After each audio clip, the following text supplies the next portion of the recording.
The Mid-America Veterans Museum is a 501c3 nonprofit business. Your donations serve to further the museum's mission of sharing and preserving the stories of our veterans. To donate, visit mavm.org and click on Donate.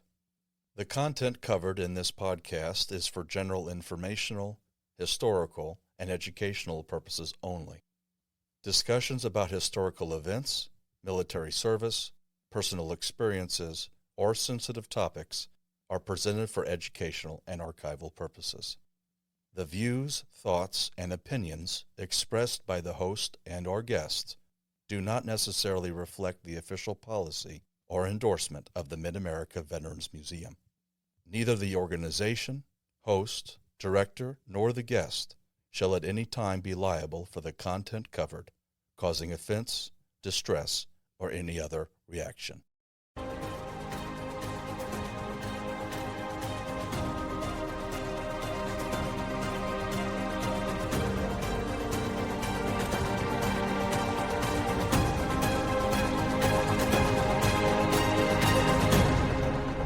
Welcome to the Operation Insight podcast from the Mid-America Veterans Museum with your host, Jason Galvin and Sergeant Ethan Gross. Welcome back, family. Why don't you go ahead and introduce our guest tonight? Yes, welcome back, family. Tonight we have the distinct honor of being joined by Colonel Sam Digirolamo. That's good. There we go. Digirolamo. So Sam was active duty Air Force from August 1968 through April of 1976.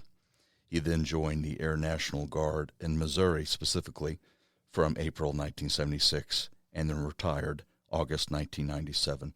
So over 30 years of service. Sam also spent 40 years post-active duty as an intellectual property lawyer and spent much of his career doing the good work there within the St. Louis community as well. Sam is a graduate of Parks College, which we've had discussed on previous interviews before with some of our pilots. He also received his master's from Oklahoma City University, then went to Caltech to receive a master's there as well, and then finally received his law degree, his JD from SLU, St. Louis University. So, Sam Digger, lovingly called, thanks for being here. We appreciate you sharing your story and giving of your time to speak with Jason and me and our audience. Well, thanks for having me. Thanks for being here. You were born August 31st, 1946. Is that correct? That's correct. I wanted to make sure of that because there's an interesting thing that happened on that date that I wasn't aware of until I was preparing for your interview, Sam. August 31st, 1946 is the date on which a very special and revelatory New Yorker magazine issue was released. I don't know if you know about this or not, but that New Yorker issue is famous for its Hiroshima article that was written. I have a short thing here from the National World War II Museum's website, The Legacy of John Hersey's Hiroshima. 75 years ago, well, at this point when this was written, journalist John Hersey's article, Hiroshima Forever Changed Americans' View of the Atomic Attack on Japan. On August 31st, 1946, the editors of the New Yorker announced that the most recent edition, quote, will be devoted entirely to just one article on the almost complete obliteration of a city by one atomic bomb. Though President Truman had ordered the use of 2 atomic bombs on Hiroshima and Nagasaki a year earlier, the staff at the New Yorker believed that, quote, few of us have yet comprehended the all but incredible destructive power of this weapon, the atomic bomb, and that everyone might well take time to consider the terrible implications of its use, end quote. I bring this up because, as we're going to discuss later, Sam, part of your career was spent in Vietnam, and part of your service was spent protecting the troops on the ground, whether it was Ho Chi Minh Trail or other locations. That article, the New Yorker, that was released on your birthday nonetheless. For me, it's interesting to bring it up because the cover of that release shows people in a park. It's a illustration, it's a drawing, but it shows people in a park looking very nonchalant, looking very joyful and carefree. And you look at the cover of it and you see the artwork, and you would never expect the article that's held within its pages. I want to, if I can, maybe I won't be able to, but I'm going to try my best. I think there's a really interesting parallel between the release of that article, the Hiroshima article, which was revelatory for its time. And prior to that article's release, many Americans assumed that the atomic bomb had been dropped strategically on military sites in Japan. And, of course, we all know that was not the case. Many, many civilians died in those bombings. It brought an end to the war, but at a terrible cost for the Japanese people. And later when we talk about Vietnam, there's a quote of yours, and you know what, I'm just going to say it now because I think it's going to draw this parallel pretty clearly for us.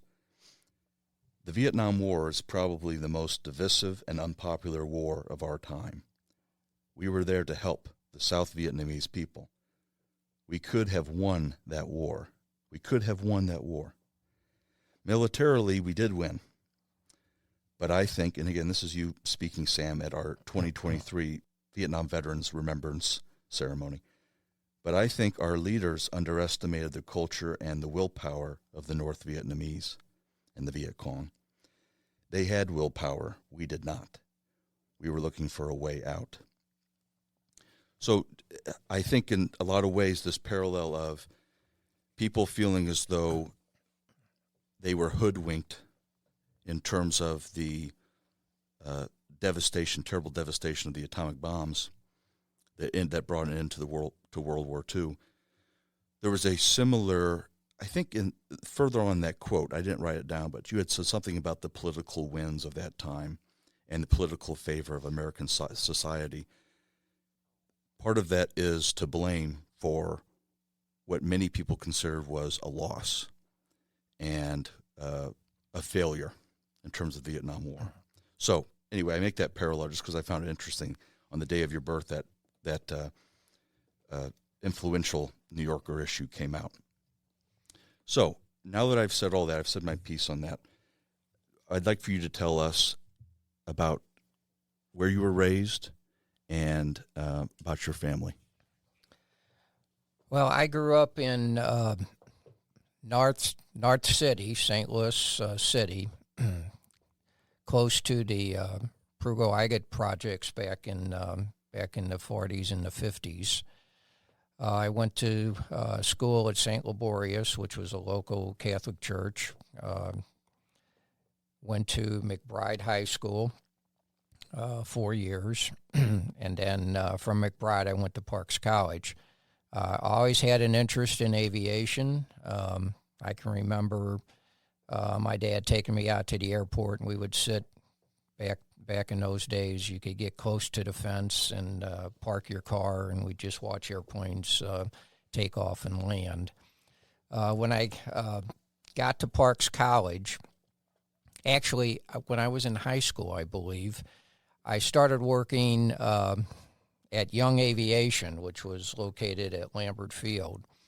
And I was cleaning airplanes at night, getting them ready for the next day's flight, taking care of the toilet and all of that stuff that was I had to get ready for the next day. And while I was there, I started taking lessons for a private pilot's license. I actually received my private license, I think, right before I went to college. So when I went to Parks, I already had a private pilot's license. And then I started school at Parks, which was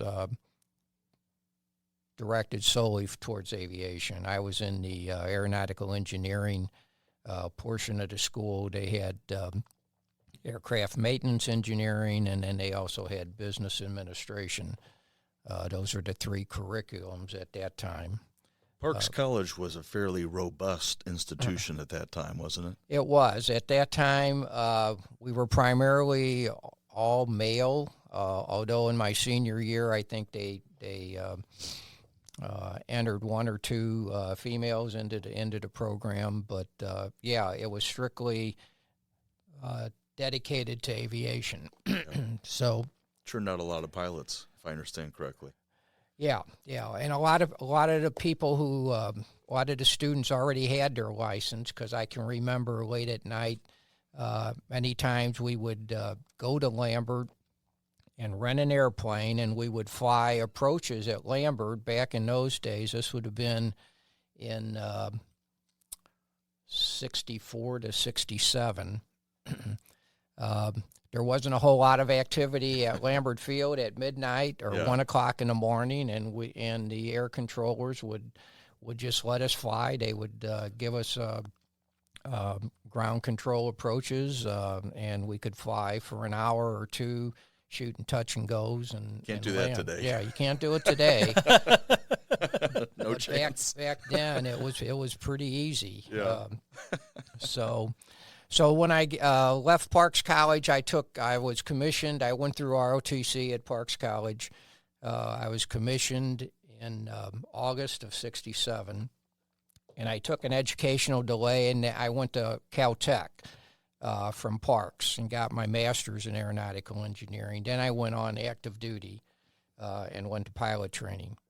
I got my MBA from Oklahoma City around, I think, 1976, 75, when I was in Oklahoma. But that was my educational background. So from pilot training, I was assigned as a T-33 target pilot in Air Defense Command. So I ended up going to Perrin Air Force Base, which at that time was in Texas, and I don't believe it's still an active base, but they upgraded our whole class. There was 10 of us, and made us all T-33 pilots. I was assigned to Goose Bay, Labrador, as a target pilot, and I spent 15 months at Goose Bay, and I flew with. There was one other U.S. There was a major active duty Air Force, and myself. I was a first lieutenant, and we had 2 or 3 Canadian pilots, so we all flew together. So I got to know the Canadian Air Force very well. We flew targets for both the U.S. Air Force and the Canadian Air Force. They would run intercepts on us. We flew profiles for the radar ranges for NORAD. Basically, we would fly. There's the radar sites in Canada and Newfoundland, primarily Nova Scotia, and we would fly low-level and high-level profiles, so that all of these sites would check their radars to make sure they were accurate. They could pick us up. The ranges were correct. The altitudes were correct. So I did that for 15 months. In the 15 months, I think we had 258 inches of snow in Goose Bay. Wow. You could not leave the base. You had to fly in or fly out. You could drive to the little town outside the base, which was called Happy Valley. Would you agree with that name? It fit its name. Okay. It was a small town, and I can remember we would do ice fishing on one of the inlets there. But when you arrived at Goose Bay, whoever was leaving would sell you their car, because the cars would never leave the base. And I bought a 56 Chevy, but they were all equipped with heaters, windshield, oil, starters. And every night when you would park, all the parking lots had plug-ins. It was a big fence, and you would plug your car in. Oh, wow. So you could start it the next day. Oh, my gosh. Heat the oil pan probably. That's right. Yeah. That's How about right. So I lived in Alaska twice, so I know. so that was very interesting. So Let's piece through this a little bit. Yep. Help us understand why it's important that those radar systems were tested in that time period. What was the climate? Well, in that time period, it was still the Cold War, and Yeah. you still had, the potential for Russian interceptors, bombers, etc., to penetrate U.S. airspace, and these sites were all positioned so that they can pick up these aircraft as far out as they possibly could, so that we would have an early warning system in case there was an attack on the U.S. So our job was to make sure those sites were accurate. They would call out the right altitude, the right speed, and range, so that they would, if the equipment was not working properly, then they would have maintenance and get it working properly. And that was our mission, is to make sure all those sites were up and running and were accurate in the data that they produced. What was your typical range on an average day? How far would you be flying in order to test the radar systems? Oh man, let's see. We would go out into the North Atlantic on many missions. We had to wear poopy suits, because if you had to go down, you were out in the middle of the North Atlantic, and you didn't have but a couple minutes in the water, even with the poopy suit, to get into your raft to try to stay alive. But we would fly. Newfoundland was an easy range. I don't remember the distances. We would carry probably 2.5, 3 hours worth of fuel, depending on how you maneuvered the airplane and what altitude you were at. So we would have a long profile. Sure. The only place to come back and land was Goose Bay, so we could. We could make bases in Newfoundland or airports in Newfoundland, and we did go into Nova Scotia a couple times. But the range was fine. The airplane flew good, and we didn't have a problem there. Was this an opportunity for you to have fun with the plane, or you were very strictly? Well, for the testing of the sites, it was very strict. You had to maintain your altitude and speed and a certain heading, so that they could track you and make sure that their equipment was giving the right heading, airspeed, and altitude. Once we were off with the done with the radar site, then we could come back and do whatever we wanted for a little bit of time if we had the gas to do that. Sure. Shoot touch and go, shoot instrument approaches, whatever. Which aircraft was this again? You might have mentioned. This was the T-33. The T-33. Right. Okay. What was the name? Was that the Shooting Star? I can't remember. I think the T-33 might be the Shooting Star. The Shooting Star may have been a version of the T-33. Okay. We've had one other. The fighter version. There were several different versions of the T-33, and I think one of them was a Shooting Star. Okay. Right. Okay. That it just rung a bell. We've had. I think it might have been Captain Bill Reynolds. Yes. Who had mentioned the T-33 and the Shooting Star. Yep. So now, what point in time? I think we hopped around a little bit. I could be wrong, but what point in time is it that you're at Goose Bay? I'm at Goose Bay from, I think it's late '69 through 1970. I spent 15 months at Goose Bay, Gotcha. so it was '69 and '70. Okay, perfect. We're on the right timeline then. So this is still pre-deployment. Right. So we're perfectly fine. Let me go back just a little bit, Sam. I'd like to hear about your father and your father-in-law and their service. Okay, my dad was U.S. Army. He fought in World War II. He was ended up stationed in the Philippines. My wife's dad was actually on a troop carrier going to Japan for the invasion of Japan when they dropped the bomb. How about that? And when the bomb was dropped, the whole convoy did a 180 And he ended up spending the rest of his tour in the Philippines as well. How about that? So that sort of meshed in with your 31 August 46 article. So they turned around and everybody, they didn't obviously make it to Japan. So I don't even know if that's common knowledge that there I was didn't know that either. a plan for an invasion. Yeah, and it's going to be a ground invasion too. Yeah, right. That's wow. I wonder what the kinetic opportunity was to land somewhere, and yeah, so how about that? That's probably why they made the choice to drop. That would have been a lot of casualties. Yeah. So this is pretty typical. Whenever we speak to someone whose father was in World War II, almost always, well, they didn't talk about it, or they didn't talk much, or whatever. Does your dad fall in line with that pretty common practice of not having talked about his service? Yeah, correct, right. I know my dad, he was in the maintenance side. He was a truck driver. He drove. He worked on trucks. He drove the trucks, supplies back and forth. That's really about all I know. Had he already met your mother when he served? I don't believe so. They got married when when my dad got back. Right. Okay. I think he may have known my mom, but they did Sure. not marry till after he had served. Gotcha. So, I'm curious. I want to go back to you and your father there at the fence of Lambert Field, watching these planes overhead. Where did that fascination with flight and aeronautics begin?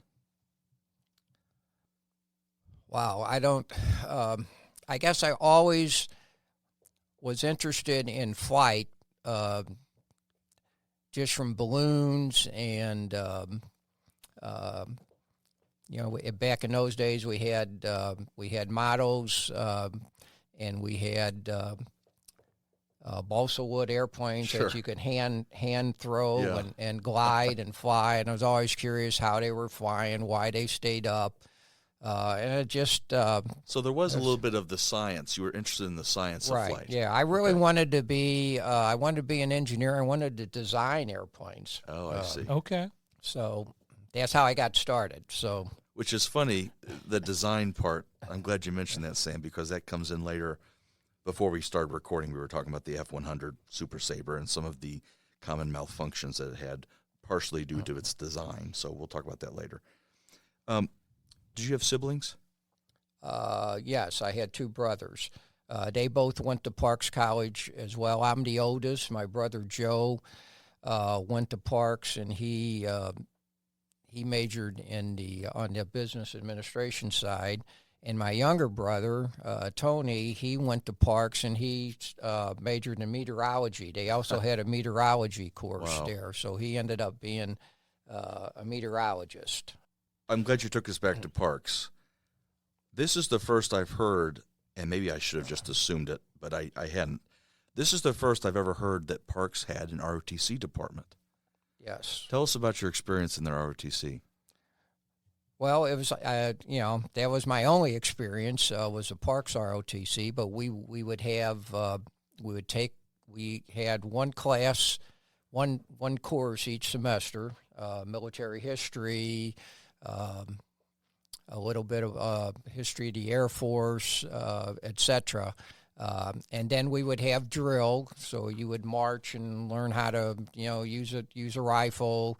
We would have practice drills, dedications, raising the flag, etc. And that was the ROTC program. They had we had two instructors, if I remember right. One was active duty, that I remember, and like I say, we would have each semester, and Parks was set up on a trimester basis. It was a 3-year program, 3 semesters a year. So you only had 1 month off. You had usually August off. You would finish in late July, and then you would start back up in September. Wow. Did that make your educational experience easier? The trimesters? It made it faster. Yeah. Makes sense to me. Yeah. So we were all dedicated to get out and get going in the real world. So Were most of your classmates pretty serious about their education? yeah. Not a lot of messing around over there. Well, we had fraternities. I was Okay. in a fraternity. We had 3 social fraternities, so we had our time. We Okay. had our fun times as well, but we had our study time. Everybody was pretty dedicated to getting through the program, depending on which program you were in. But we partied a little bit on the weekends. I got you. Okay. Another thing I didn't know, that they had a Greek life there. Yeah, I at didn't know. Parks. Yeah, I didn't know. No idea. Didn't know that. Help me connect the pieces here, Sam. So you've told us a little bit about how you became interested in flight, and you were curious about the engineering of planes and aircraft. And then all of a sudden you're in ROTC at Parks. Why not just be a civilian pilot? Why did the military, why was that your answer? Well, one, I wanted to fly jets, and the civilian route is a harder and longer route. You got to get your time in, and Sure. I figured if I was going to be a pilot, let's let the military train me, and I wouldn't have to pay for it, There you go. or my parents would not have to pay for it, and I would get superior training, and then let's see what happens after that. So that was the route I chose, and my dad was military, so it was no big deal. Yeah. So Can you recall a conversation with your dad? I'm just curious, when he knew that you were joining ROTC and that you'd have this military path. no, he was fine. He was all behind it, especially from the flying side, because I couldn't get any better training than it. You had to get accepted into the pilot program, but that was the route I chose. What do you think it was that? What do you think your father's motivation was for taking you to Lambert Field and watching planes come in and take off? Well, I think he wanted me to try to figure out a path for the future, and that was one.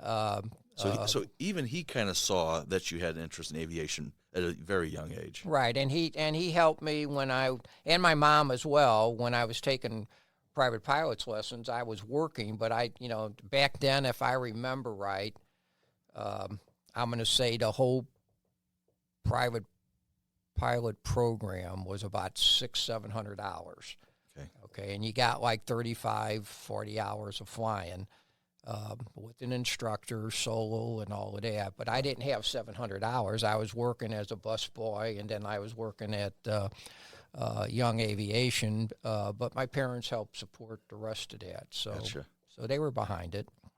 You mentioned North City, and you just mentioned being a busboy. So I got to ask, where were you a busboy? What neighborhood in North City? Tell us a little bit about where you grew up exactly. I was busboy for Chemo's, which was back then located up on Grand by the tower. Gotcha. Okay. Okay. So I worked there for a while. Then I got a spot out at the airport, and that's where I really wanted to be. So, Gotcha. At Lambert Field. Yeah. Proximity. It's everything. That's cool. Yep. So. Okay, so thank you for telling us a little bit about ROTC and Parks College and your motivation. So you were commissioned August 1967. Right. Your contract officially begins a year later, August 68. You already told us a little bit about you were stationed down in Texas, then you were stationed at Goose Bay. If I'm getting my dates right, your next major movement was your deployment to Vietnam. Well, after Goose Bay, I went to Luke Air Force Base. That's right. Phoenix, Arizona, for F-100 school. Gotcha. And the reason I got that assignment was the colonel. We had Colonel Benham. He was a 106 pilot, and I used to fly with him quite a bit because he would go on cross-country trips, and he always had to have somebody with him, and I was the lieutenant, so I would always go. You were his with backseater? him. I was his backseater. Yeah. And we used to fly all over the country. He would meet his buddies and whatever, and business as well. Yeah. But he sort of took me under his wing, and he made sure that my assignment coming out of Goose Bay was a fighter, because that's what I wanted. Yeah. And he got me the F-100. So I went from there to Luke Air Force Base for 6-7 months, I believe. That was the amount of training, 6-7 months worth? That was the Air Force school for the F-100. So the F-100, let's discuss this a little bit, and I know I kind of prepped you before we began recording. So the F-100 sprung from the F-86.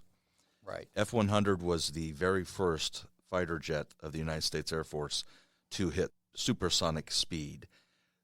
Now, part of that was it's a level altitude. Is that kind of the distinction? Well, that's what, from my recollection, there was many versions of the F-100. It started out the F-100A back in early, I think, 1950, 51. Yeah.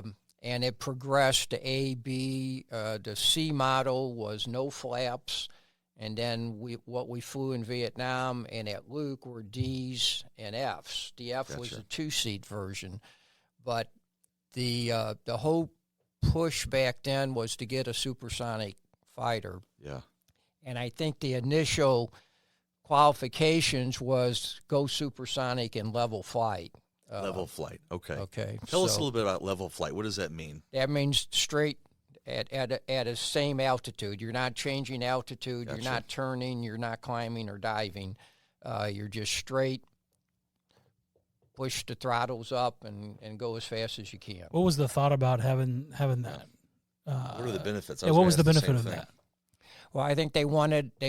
I think based on the combat that they saw in the Korean War, that the MiGs that they were going against were a little faster than the F-86, and the same thing I think in the early part of the Vietnam War.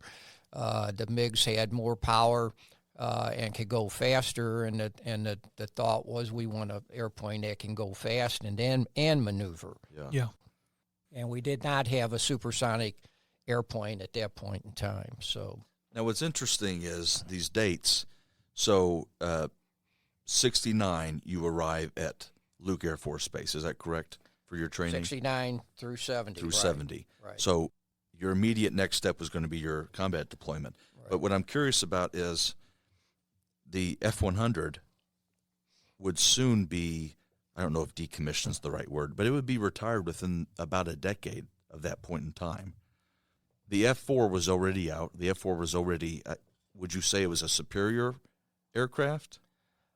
I would say yes. I think certainly in Vietnam, it had 2 engines. It had more power, and it was designed more for air-to-air combat, where the F-100 is more an air-to-ground airplane, more dropping bombs. I see. And as compared to air-to-air maneuvering, although we did that and we trained for that, but the F-4 obviously had a hell of a lot more power. Sure. What altitude did the F-100 fly at? Depends on what you're going to do. On a combat mission, we would normally, depending on the load, we would go out in the mid-teens to low 20s.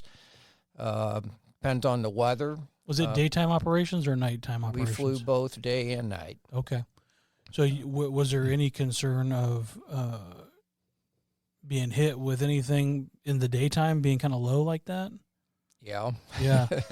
It was just interesting that you'd fly, you'd fly straight ahead. Yeah. Level.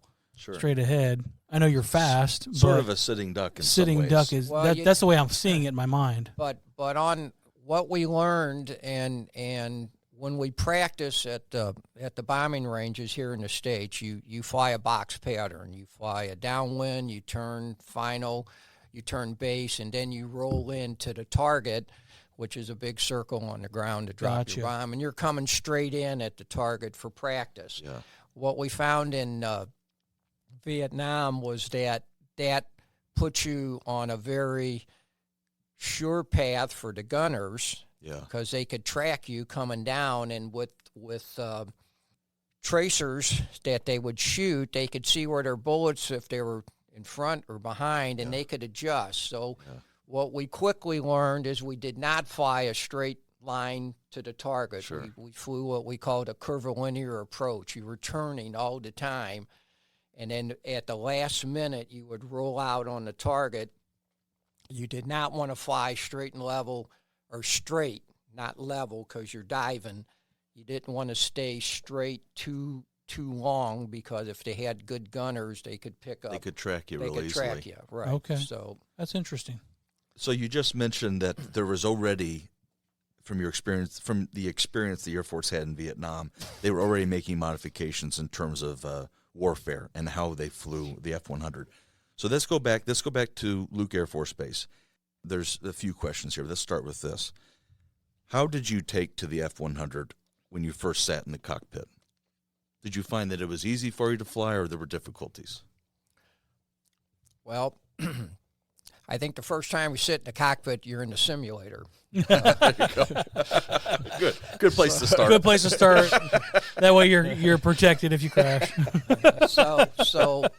So you're getting used to the cockpit, Yeah. where the controls are, where all the switches are, because the whole left-hand side of the cockpit was all your weapon systems. You had all on the right-hand side. You had all your functions and for the airplane itself. So you got to learn where all the switches are. You actually flew the simulator several times before you actually got into the airplane. But yeah, it was not an easy airplane to fly because of all the rumors, and they pounded it into your head about you never get too slow in the Sure. F-100 because of the Sabre dance. Yes. So Get into that a little bit with us. I know we discussed it earlier, but I'm curious for our audience to hear about the Sabre dance and other common malfunctions. well, if you got too slow, and the Sabre dance usually occurred on final, when you get too slow or in the final turn, because a lot of times if you shot an overhead pattern, your turn from downwind to final, was one continuous turn until you rode out on final. If you got too slow in the turn or you got too slow on final, you would have adverse yaw would kick in, which means the airplane would start to roll one way or the other. Involuntarily. Not you would put input to the stick one way and the airplane's going the opposite way. Yeah. And by the time you try to catch up with which way the airplane's going, you're way behind. And that only occurs when you get behind what they call the power curve. So you always wanted to keep your speed up in the turn and on final. If you got too slow, the airplane would start doing a lot of crazy things. And it could flip. You had mentioned earlier. It would flip right over, right? Wow. Which is obviously going to be devastating. And yeah, a lot of possibly. people. Most people did not survive the Sabre dance. So did they factor those malfunctions into the simulator? Was there a way to do that? No, the simulator, you could not. Back in those days, the simulator pretty much stayed stationary. Gotcha. You flew, it was more for training on switchology and for instrument training. Gotcha. Placement of things in the cockpit. Right. And you can take off and land, but they could tell you if you were too slow on final, the airplane would crash. Gotcha. But it would not rock and roll like you have in simulators today. So take us then to the first time you actually real world fly one of these things. Boy, it's hard to remember. But first time is with an instructor. You're in the front seat. It's the F model, so it's a 2-seat version. The instructor's in the back. And you've already flown the simulator several times, so you know the basic routine. Takeoff is pretty simple. Okay. You get the right speed, you rotate, and then you just go out and get used to the airplane, flying it around. The hard part is the landing part of it, and you just have to practice, that's all. Yeah. So it's crazy to think that practice could eventually, all it takes is one thing to go wrong, and that practice run could be the end of it for you. Could the backseater take over and fly? Yes. Okay. Yes. Yeah. That's also on the... It's hard to land in the back seat because of your visibility, but you can. You look out the sides. You learn to do that. And when I was an instructor in the 38, You learn to land from the back. You can't see out the front, but you can see out the sides. And did you fly with two in combat? Every once in a while, the F model would fly. Most of the time, we were in D models, single seat. If we flew the F model, most of the time, our flight surgeon was in the back seat because they had to fly as well. And they would take videos and movies of different things while we were flying. But, yeah, we did fly the F model, but we wouldn't put two pilots in the F model. Yeah, if the plane went down, you didn't want to lose two. Sure. So makes sense to me. I've heard you can tell me if I'm wrong. I've heard the D model was the preferred model of the F-100. Correct. So why is that? The C model had no flaps. Gotcha. So it was a high-speed final, okay? So whether you liked it or not. Yeah. The D model, you could go half flaps on final or full flaps, and Gotcha. it slows your approach speed down. Gotcha. Gives you more lift. So Easier to land. But it slowed it down, so you didn't have to keep the speed up as high Gotcha. as you did in the C model. Gotcha. So that was preferred, yes. So Luke Air Force Base, just a few more questions, and then we'll move into your deployment. So Luke Air Force Base in Phoenix, Arizona. Tell us, I'm just sort of curious because we asked you earlier about, the fraternity life at Parks College, that kind of thing. What sorts of things did you do for fun? You're there for 15 months. That's a long time to be there. No, it wasn't 15 months at Luke. I think it was 6 months. Okay, 6 months. 6 or 7 months was the training program. Most of the time, you're learning the airplane. I mean, you don't have you're at the base 5 days a week, so you had the weekends off. You're either studying, or you go to the old club and hang out with some of the guys, and that was basically it. There wasn't a lot of partying, other than the weekends occasionally. But it was a pretty crash program. So you had to stay on top of the academics. You had testing. You had flight tests. We did a lot of stuff. Basic flying. Then we had air combat maneuvering. We shot the dart. We had refueling. We had air-to-ground practice. We had night refueling, night air-to-ground practice. So it was a pretty intense program. They cover all the bases.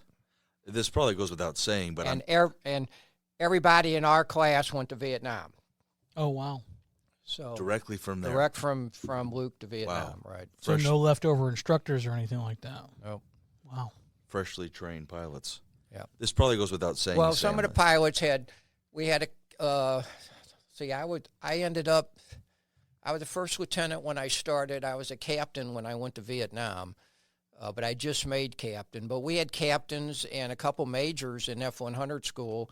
They had flown other airplanes, and they were just every time you get assigned to a new airplane, you have to go to a school to learn how to fly that particular airplane. So just because they were in that they were new to that airplane, but some of the guys had a lot of flying time. Was there a lot of cross-sectionality to the equipment, or was every equipment unique, every airplane? Every airplane's different. Yeah.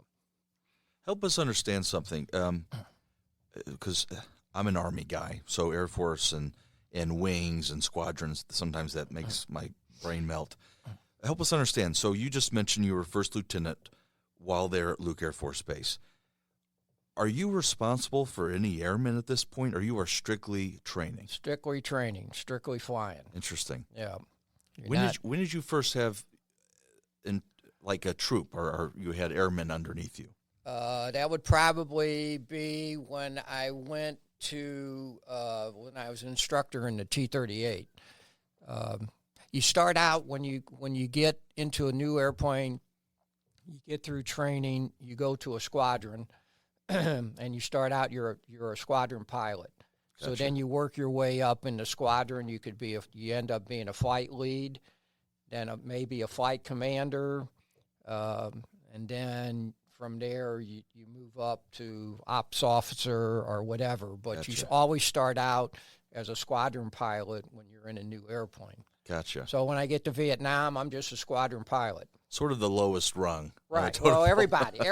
There, Yeah. we had an ops officer who was a major, and we had a lieutenant colonel who was our squadron commander, and we had a second lieutenant colonel, and I can't remember what Jack's duty was, but we had 2 LCs and a major, and then captains and lieutenants, Gotcha.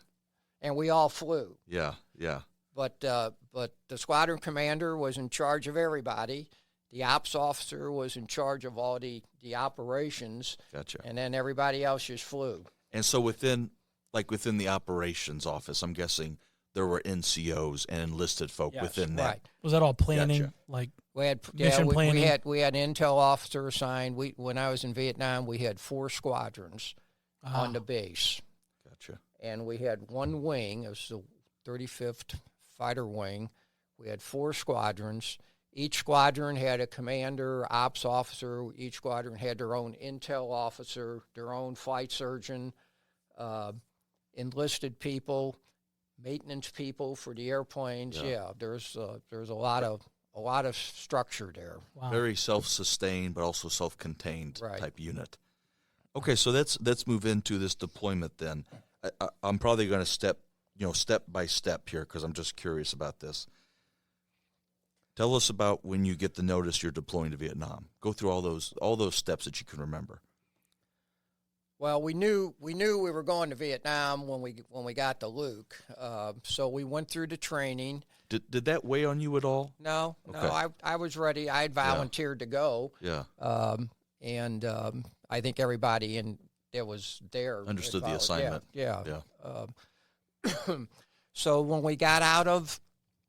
we finished 100 school, we all went to Fairchild Air Force Base in Washington, and we went through what they called back then POW camp. Gotcha. So we had you simulated being a POW. Yeah. And they put you through the mill in a camp and put you in a little box and It sounds like try to interrogate you, et cetera, so try to give you a flavor for if you're captured, this is what you most likely will go through. Sounds similar to what they now have as SEER school. Is it essentially SEER school? I think so. Okay. So what is SEER school for the audience? Survive, evade, resist. Right. And the E, I can't remember. Escape. Escape. Yeah, and we were in a camp. We had to come up with an escape plan before they would let you out of the camp. So you had to at least try to escape once. Yeah. How long was that? It was like a week. I can't remember. Wow, they really crammed it in.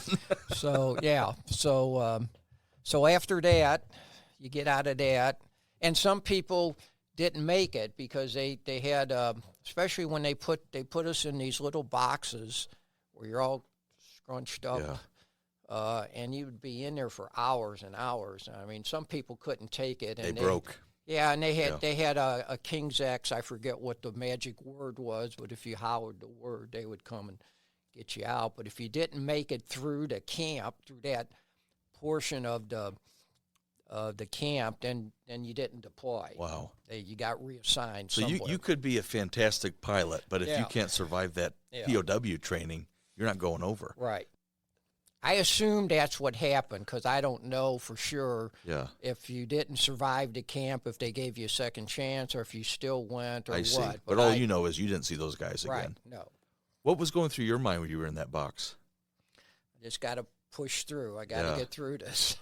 Did you have the thought of this is going to end, so I can take it? You knew it was going to end, but you just had to say, I can do this. I can. You just had to have the willpower to. Do you think part of that?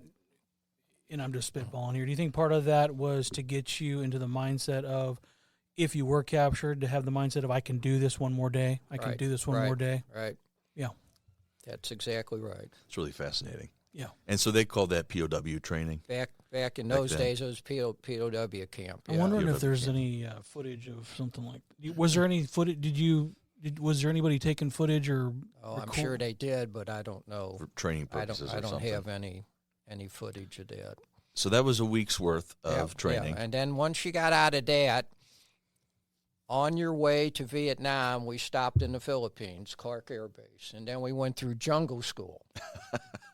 Okay. So we had another week or week and a half. We had 3 or 4 days of classroom. Yeah. What to expect, plants, animals, and then you spend 3 or 4 days out in the jungle. Yeah.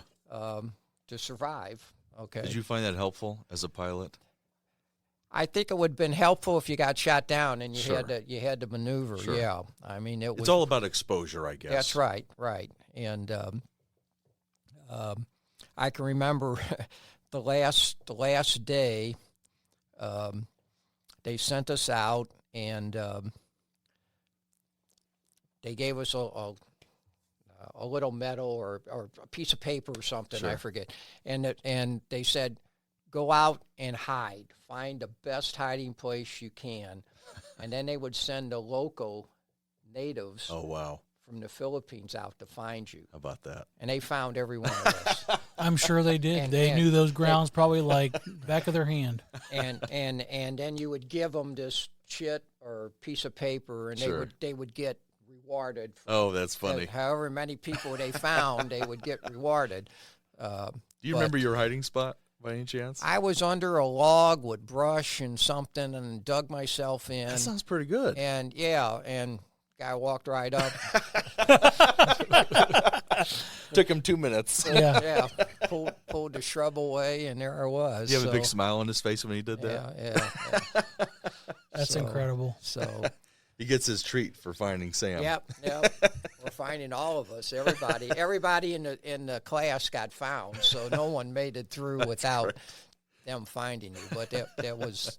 But you all passed. We There's all at least passed. one person out there that We had all never been passed. found. They're still out there. Yeah, still out there. Yeah. So the very next thing after jungle school, So after that, we went to Vietnam. you're And good to go at that point. Okay. Yeah. So my ride to Vietnam was a C-47.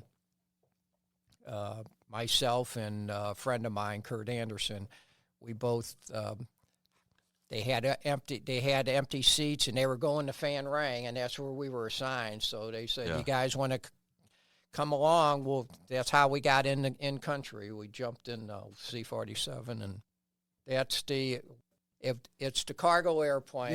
Yeah.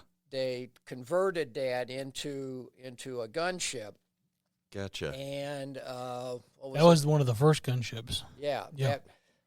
That was the first one. You're right, Mhm. and it was what was Spooky. C-47. it was a C-47, and they converted, and I can't remember the name. Ozark Airlines used to fly way back in the day. Okay. It's a tail dragging airplane with two engines, and it just had a big door in the back, and you would go in through the door, and they Gotcha. could store all kinds of equipment, etc., Gotcha. inside the airplane. Gotcha. But they converted it to a gunship, and they put I think there were 7.67. They weren't big guns, but they would put guns on each side so they can fly at night and shoot. That's funny. I think it was Spooky. Was it Spooky? Spooky. Something like And that. Ozark Airlines used those planes? Yeah, back in the day, How about that? it was a commercial. It's a DC-3 Okay. was the commercial version. Gotcha. Ah, The C-47 was the Air Force Yeah. version. I got How you. about that? That's funny. So So you hitch a ride on the So we C-47. hitch a ride, and we're in country. And when you get in country, you spend a couple days going through indoctrination. Yeah. The local area, we couldn't get off base.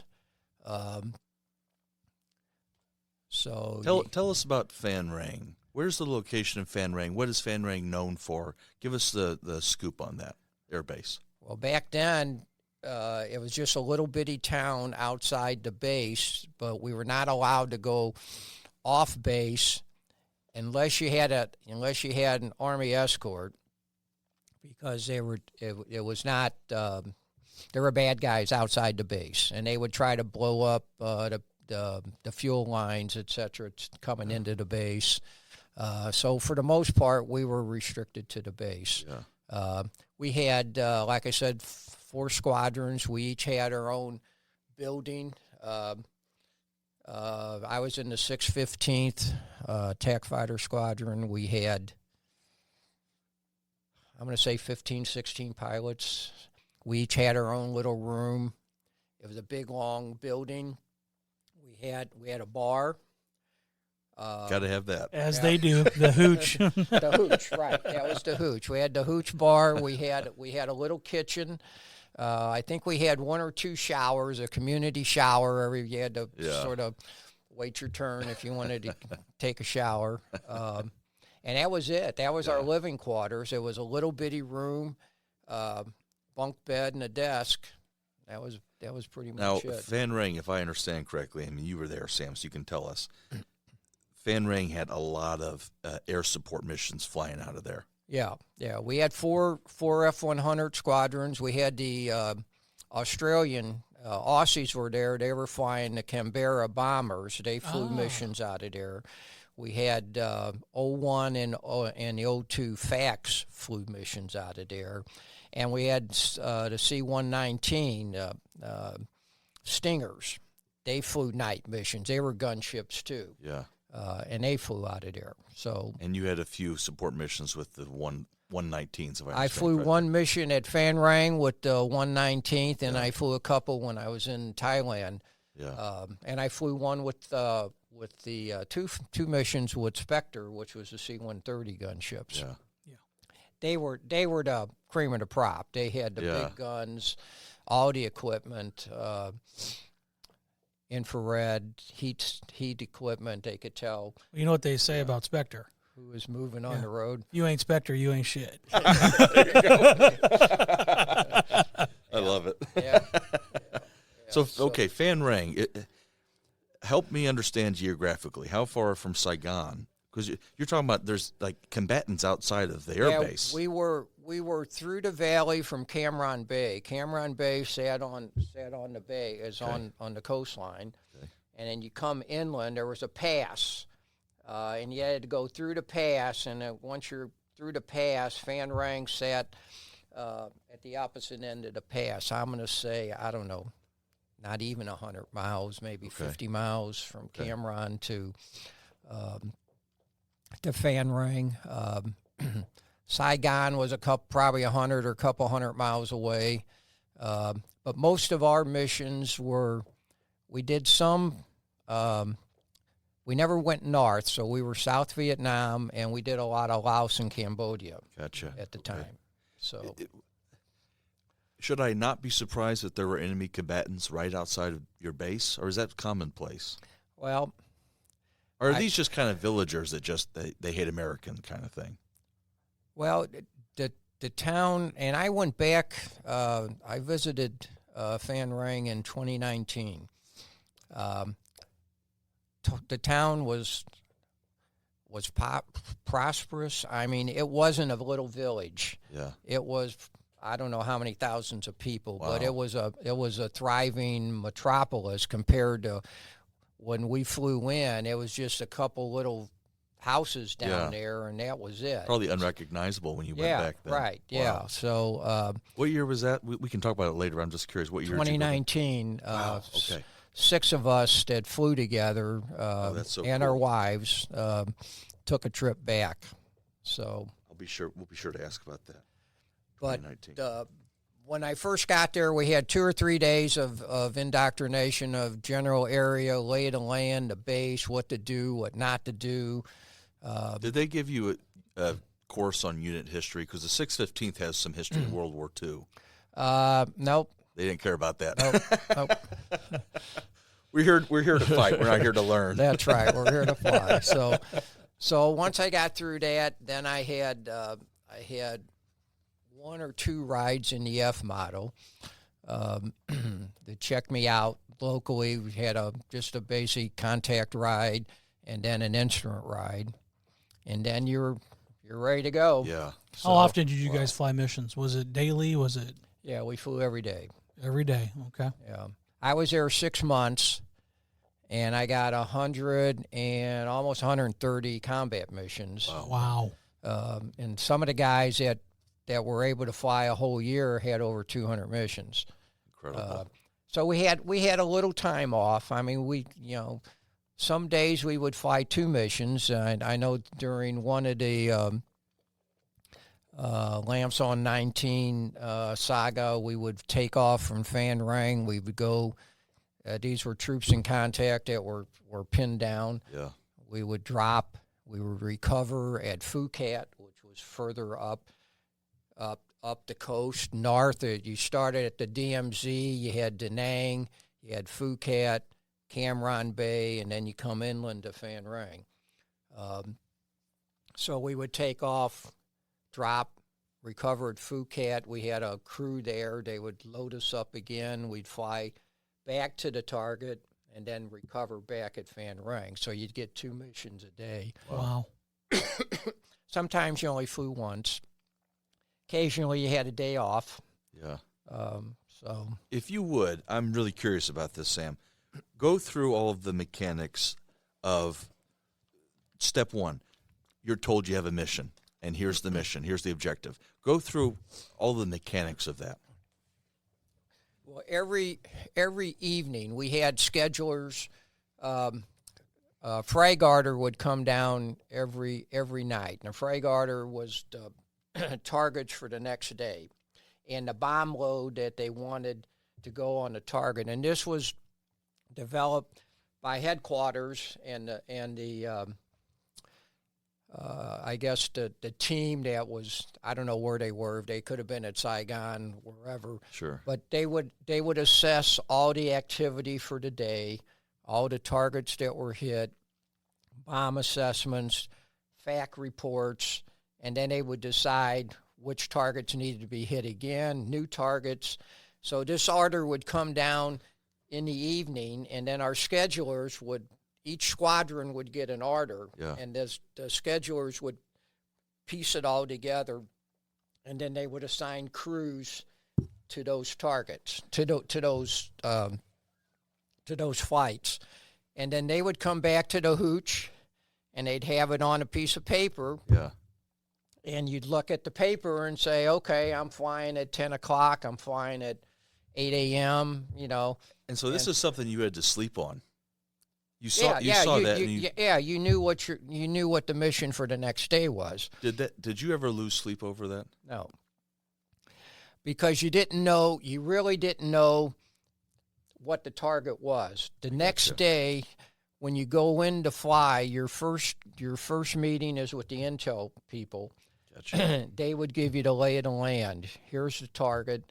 Here's the activity. There was where the guns are. There was activity. People got shot at yesterday. No activity yesterday.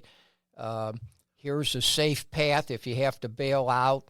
We want you to go to this, try to get to this point. It's all thought out. It's all thought out. So all you know the night before is that you have a mission and you have the time of the mission. Right. The target, you really don't know what the target is unless you know the general category. Sure. It's an LZ prep, or you're going to go after. Did you get a good feel for the environment after a certain period of time? Yeah. Kind of like going on a road trip that you've done 100 times. Yep. That's what I was going to ask. And you're flying over a forest every day. So you very seldom do you see anything, except occasionally we could pick up trucks on the road, tanks on the road, but storage areas and all that, you're dropping your bomb based on where the FAC is telling you, not the coordinates, the smoke. Oh. The fact that interesting. The mission would go, you would have your intel brief. Yeah. Okay, and then the flight would have their own brief. We would talk. Okay, here's going to be. We know what the target is now. Here's going to be our tactics, how we want to attack the target, and then you'd go to the airplane. You go to PE, get all your equipment. They drive you out to the airplane. You take off. When you get airborne, you would check in with Airborne at ABCCC, the Airborne Command Post. Okay. Because oftentimes they would divert you. You may have a low-level target. Sure. that was planned, but now something else came up that's more On the higher fly, it priority, changes. Wow. and they'd send you someplace else. So you would check in with them. They would, if they didn't change your target, they would tell you who your FAC is. You would then maneuver, you'd start going towards your target area. You'd check in with the forward air controller, the FAC. Uh-huh. You would tell him what ordnance you got, et cetera, how many Gotcha. airplanes.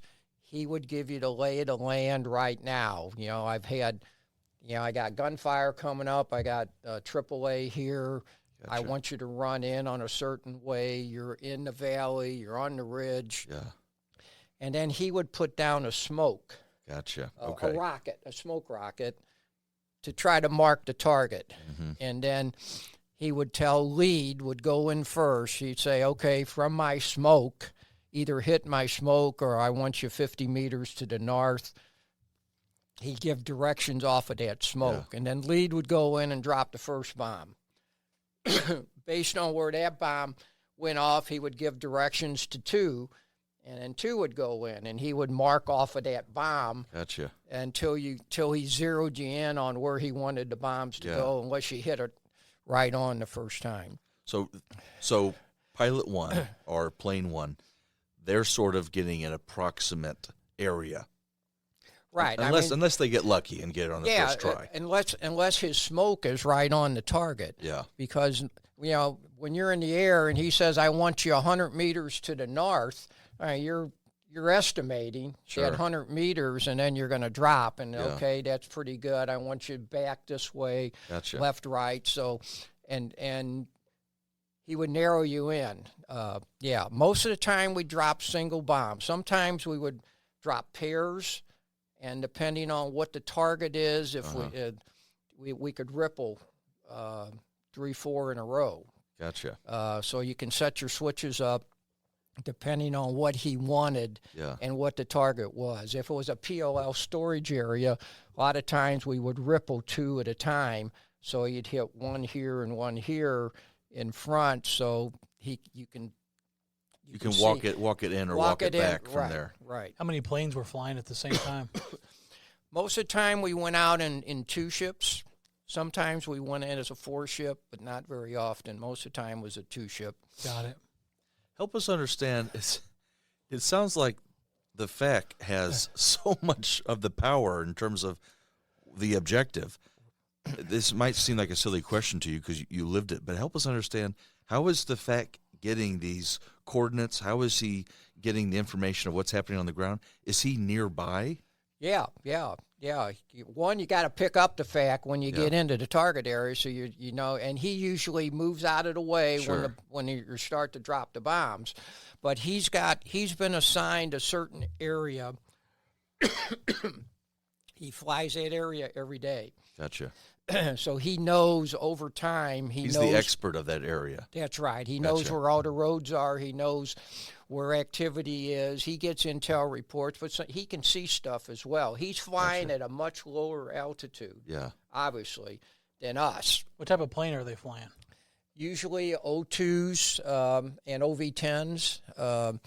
Occasionally we had O1 FACs, which is a little bird dog tail dragger, but they're flying, 80 miles an hour. I'm sure that was a dangerous job to begin Well, with. yeah. So they're hanging out there the whole day at a lower altitude, a couple thousand feet. A single guy or multiple people in there? Usually a single guy. Wow. So are they sort of acting as a forward observer? That's it. Okay. That's that forward. Forward was air the term. Controller is a forward observer. Gotcha. Right. That was right. kind of the Army term that was going in my brain Right. when you were discussing Right. that. A question I have for you, because you mentioned earlier you were pretty contained at Phan Rang and that air base, and unless you had an escort, which I'm sure was rare, you're not supposed to be leaving the installation, the base there. This might be wrong thinking, but I'm just sort of thinking about I'm mulling over how you must have felt going from this fairly secluded air base, going on 1 or 2 missions. All you're really seeing is dense jungle, and then you go back to that secluded air base. Did it start to feel like Groundhog's Day after a while? No, because the mission always got your attention, no matter what it was. You never knew what to expect, okay? Sometimes they say, you know, we haven't seen ground fire in 2 days, and all of a sudden you got 23 or 57 millimeter coming up at you. And there's your excitement for the week. Yeah, that, you know, that gets your attention. Yeah. And so every mission was different, and just flying the airplane was fun. I mean, it was good just to get out of the base. Yeah. Get out, do something, and then come back. A lot of times, if we had extra fuel, sometimes we had to hit a tanker coming home, depending on where we were going. But if we had extra fuel, we would go what we call feet wet. We would go to the coast and come down the coastline on the water and just buzz down to Cameron Bay. Have a little fun. Have a little fun, and then turn in and come in and land. So that happened occasionally. How long were the missions? 3-4 hours? No. Hour and a half. Okay. If we didn't have to refuel. If we had to refuel, it could be as long as 2 hours. But most of them were 1.3, 1.6 hour and a half mission. Were you guys debriefing after you got back? Yeah. You land. You land. You go into the de-arm area. Going out in the airplane, you go to the arm area, and the maintenance guys, they pull all the pins, they check all the bombs, arm you up. Take off. When you come back, you go into the de-arm area, so they put all the pins back into the pylons, the gun. You don't always strafe. Sometimes in Cambodia, we did a lot of strafing.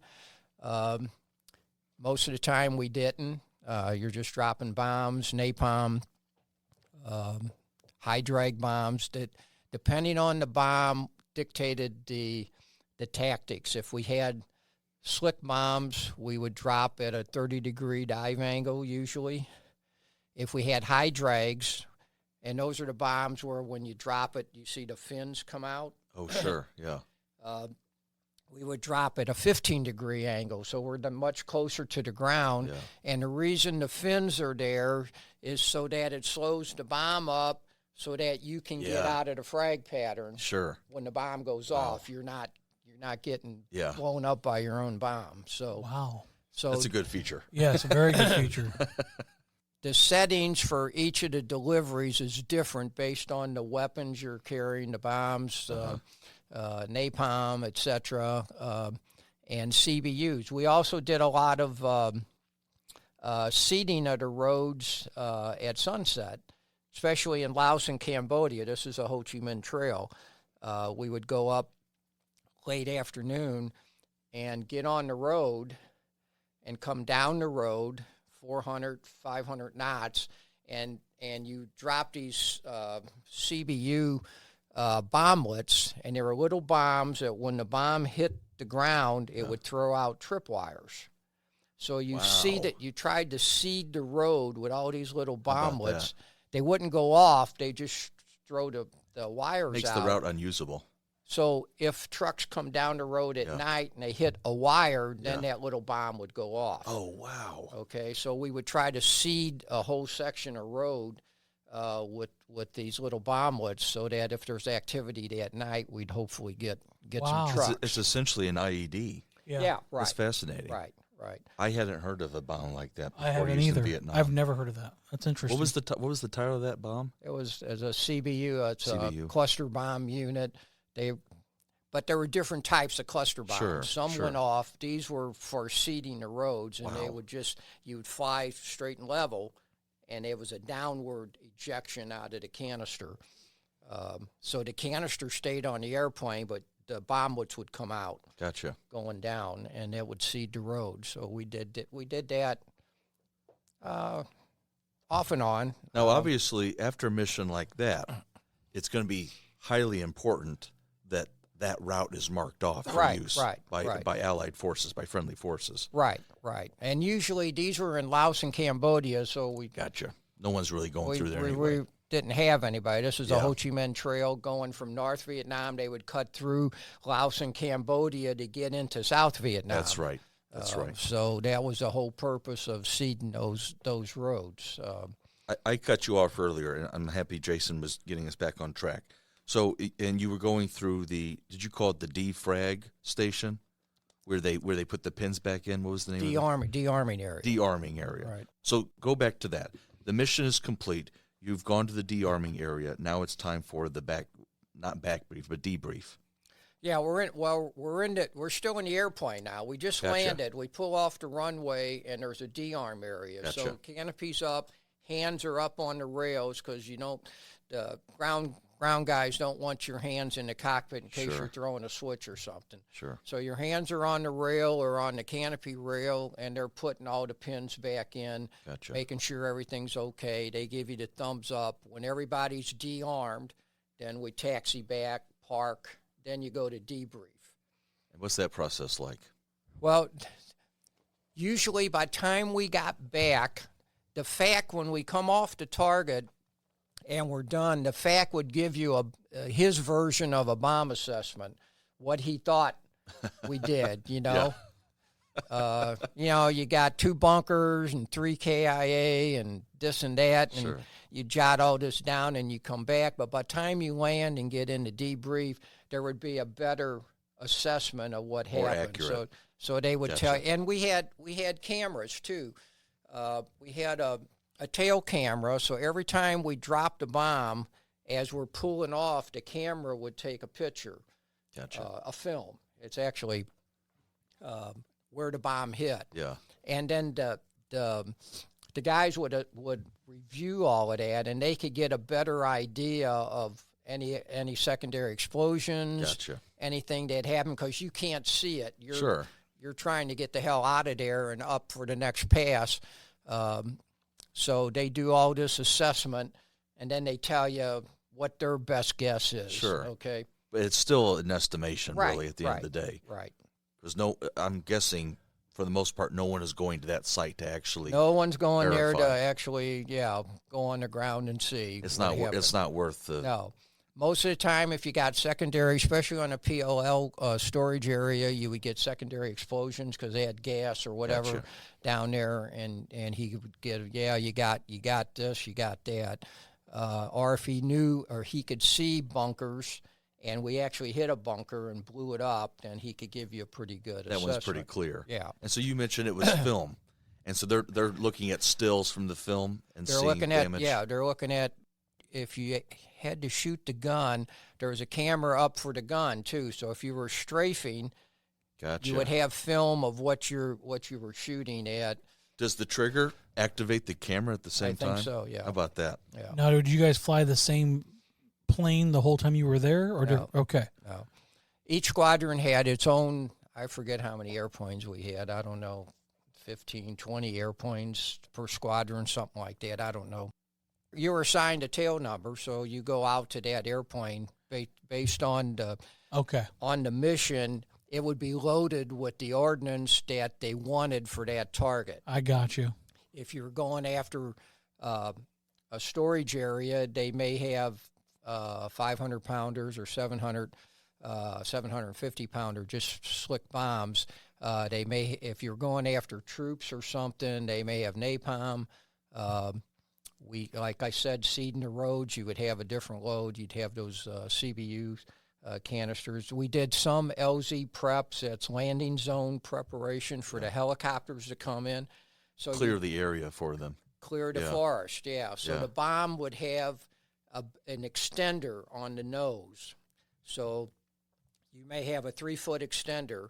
So when that extender hits the ground, it activates the Gotcha. bomb. So the bomb goes off above ground, Yeah. and it would cut the trees. That was Amazing. the whole idea. So get Wow. the trees out so you got an area that the chopper could see and then land. So you would drop, we would carry. How many would it take to have a proper landing zone? Well, it depends on how thick the Yeah. forest was. Yeah. Did you have a favorite? Did you have a favorite tail number, or did it matter at all? No, I had a favorite tail number because I flew that airplane home, and I think it was 123. I'll get into that when we're done here. But And your call sign was Digger, right? Is that your no, call sign? no. Our call, Okay. we had Bobcat was our squadron call sign. Gotcha. So we were Bobcat, whatever. No one Gotcha. No one had a you personal know, that's all one. movie stuff. You Okay. know? Oh, darn it. We didn't have. You were an Iceman? Yeah, we didn't have personal. I got you. If you flew off of alert, Yeah. and each squadron would rotate on alert, the call sign off alert was Blade. So you were Blade 1-2. That means you got activated off of alert. So it was a hot target because they called you off an alert. Like a last-minute mission. Yeah, right. Yeah. Yellow Jackets was one, Red Devils, Bobcats, and I'm drawing a blank on the fourth one right now, but those are the call signs. Gotcha. So, and we'll get back into, I'm curious about that 1, 2, 3 tail number story, so we'll get back into that. A question I had for you, I asked you the question about, you know, did it feel like your days just all bled together? Another question I have, try to describe for us the scope in which you felt you were having a direct impact on the war. Well, the most rewarding, I guess, missions were the troops in contact, missions where our guys were pinned down. You know, we had several of those almost daily where, you know, somebody was trapped or they had them surrounded, and we had to come in, and those were the most dangerous for the pilot because we had no smart bombs. Everything we dropped was You're kind of eyeballing it. Well, yeah, basically based on all the parameters that you had to achieve to drop the bomb. You had to have the right dive angle, airspeed, and the pipper had to hit the target at the right altitude. So if you're dropping at 3,000 feet and 30-degree dive, you would roll in. You had to roll out 30 degrees. You had to be at the right airspeed, 450 usually, 400 to 450, and then you had to be at the altitude to push the button. Wow. To get the bomb to go on the trajectory it's supposed to go on. Is that all mathematical as you're in the air? Yeah, it's mathematical. We had charts in the -1 that for all the weapons and the dive angles, it would tell you at 30 degrees. Gotcha. 750-pound bomb, you're going to drop it at 4,000 feet. You need so many mils in your pipper to set. You had to set all this stuff up while you're going en route, and then you had to hit all those parameters to push the button. Incredible. If you were slow, too fast, your angle's not right. Yeah. Then you had to wag it. Okay, you had to guess. I had to bunt a little, maybe. Push it over, pull it back, something to get it to go. But you don't even have a second to think about that. You said pipper. I want to make sure I understand what's that instrument. That's your target when you watch all these movies and you see, especially air to air, you see the little circle going up on that little dot in the middle is the pipper. Okay, I see. So that's what you would want. You'd have to drag up to your target. Yeah. So you want that little dot on the target when you hit all your parameters to push the button and drop the bomb. Oh, okay. It helps you approximate where the target is pretty precisely. Well, yeah, the bomb's supposed to go where that pipper is if you got all the other parameters correct. It's essentially your scope, sort of. Yeah. I gotcha. It's like you're shooting a rifle. The crosshairs. That's your crosshairs. Okay. Making things easier for the Army guy here. I appreciate it, Sam. Put in Army terms for me, I get it. At least you're not a crayon eater. No, never. So another mission that was interesting that we flew support for the C-130s that were dropping Agent Orange. So they would be down spraying the forest to defoliage the forest, and we would fly over the top of them in case they took ground fire. Sure. Then our mission was to suppress the ground fire. So we would have two airplanes, and we would weave over the top of them as they were going through, because they're flying straight and level at, 150 knots or something like that. So they're knocking down the foliage, too, with the Agent Orange. Well, they're spraying. They're spraying, okay. Right. They're spraying the foliage to try to kill it off. Yeah. And we're over the top in case they take ground fire. Then Yeah. our job was to go in and try to suppress the ground fire. So you got to see, it sounds like you got to see a lot of Agent Orange being activated. Yeah, and we flew through some of it. Really? Yeah. Oh my gosh. Go through because there's those famous images Right. of the Vietnam War and the napalm and just the plumes of smoke and the fire and the flames. You got to see it firsthand. Describe when napalm is activated, when it explodes. What does it look like? Well, napalm, unfinned napalm, and we dropped a lot of that, which means the canister doesn't have any fins on it. So when it comes off the airplane, it tumbles. And when it hits the ground, it's just the canister is Keeps bouncing. rolling. It's bouncing through. Wow. Yeah. And it's just, it's hard to describe. Phosphorus, it just lights up. I've heard someone say that it burns white hot. White hot, yeah. Phosphorus is the white part of the bomb, and you could see white everywhere as it's going through its path. It's wicked stuff, really wicked stuff. Is it almost unbelievable the amount of destruction it does? Yeah, I would say we never got to analyze it on the ground. Yeah, but just visually, I'm guessing. Just to see it go off was spectacular. Now the finned napalm was more targeted because its trajectory was more like a bomb. It wasn't toppling over itself. It wasn't toppling. Yeah. It hit and then it would spread. But Gotcha. the unfinned, the canister would be bouncing, as it hits the ground, Wow. and it's just going everywhere. Wreaking havoc What was its everywhere. main purpose? Was it to wreak havoc? Yeah, and it was depends on the target. If there were troops down there, it would just take them out. Yeah. Gotcha. Okay. It was wicked stuff.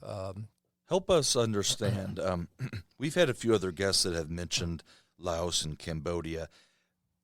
I don't think a lot of Americans fully understand all of the intricacies of the Vietnam War. Help our audience understand the significance of the involvement of locations like Laos and Cambodia for the Vietnam War. Well, at the time we were there, we were not supposed to be in Laos and Cambodia. Yeah. So these were all missions off the chart. At President Johnson's directive. At somebody's directive, Yeah. we were not in Laos and Cambodia, but we were there.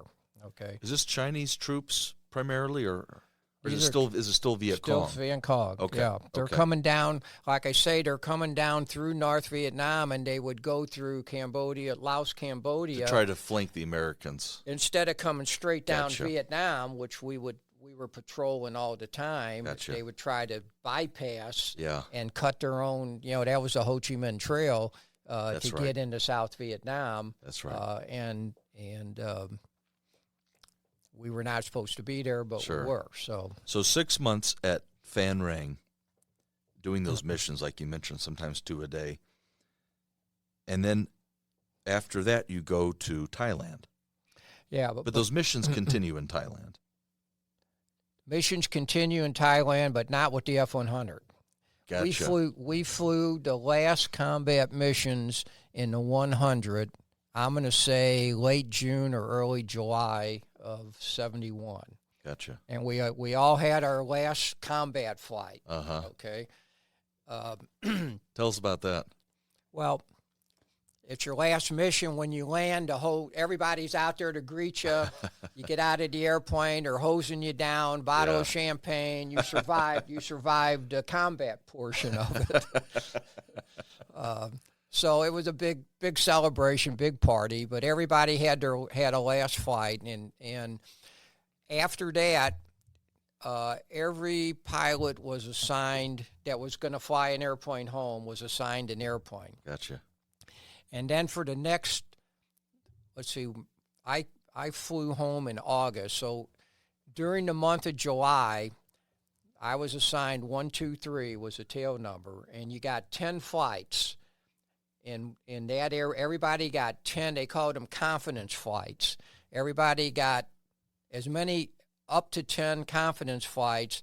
You take that airplane up and you ring it out and you come back, you can write up anything.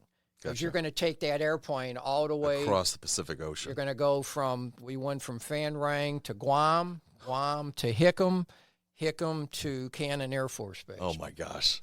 So you want to make sure there's no problems with this. So they want to make sure you're okay with that airplane going across the water all that time. So they gave us up to 10 rides, and you could ride up whatever you wanted. You take it up, and we just fly around. We go down on the water and just ring it out, come back. If you had something you didn't like, you'd ride it up. The maintenance guys were great. They got them all in shape. And then we went in waves back to the States. That's the first I've heard of that. Yeah, I've never heard of that. That's so fascinating. So when we took off, we went Phan Rang to Guam was like a 5-hour flight, a couple refuelings along the way. We would join up with the tanker because we didn't have enough gas to go. Yeah. So we would take off. We would rendezvous with the tanker out over the South China Sea and head to Guam. Okay, refuel as often as you need, and then we landed in Guam. We got a day in Guam, and then the next leg was Guam to Hickam, Hawaii, and that's a long flight. 7.5, 8-hour flight. Ooh. That was the longest leg. Woo, that is a long one. And a lot of refueling. Same thing. We take off, and the tankers.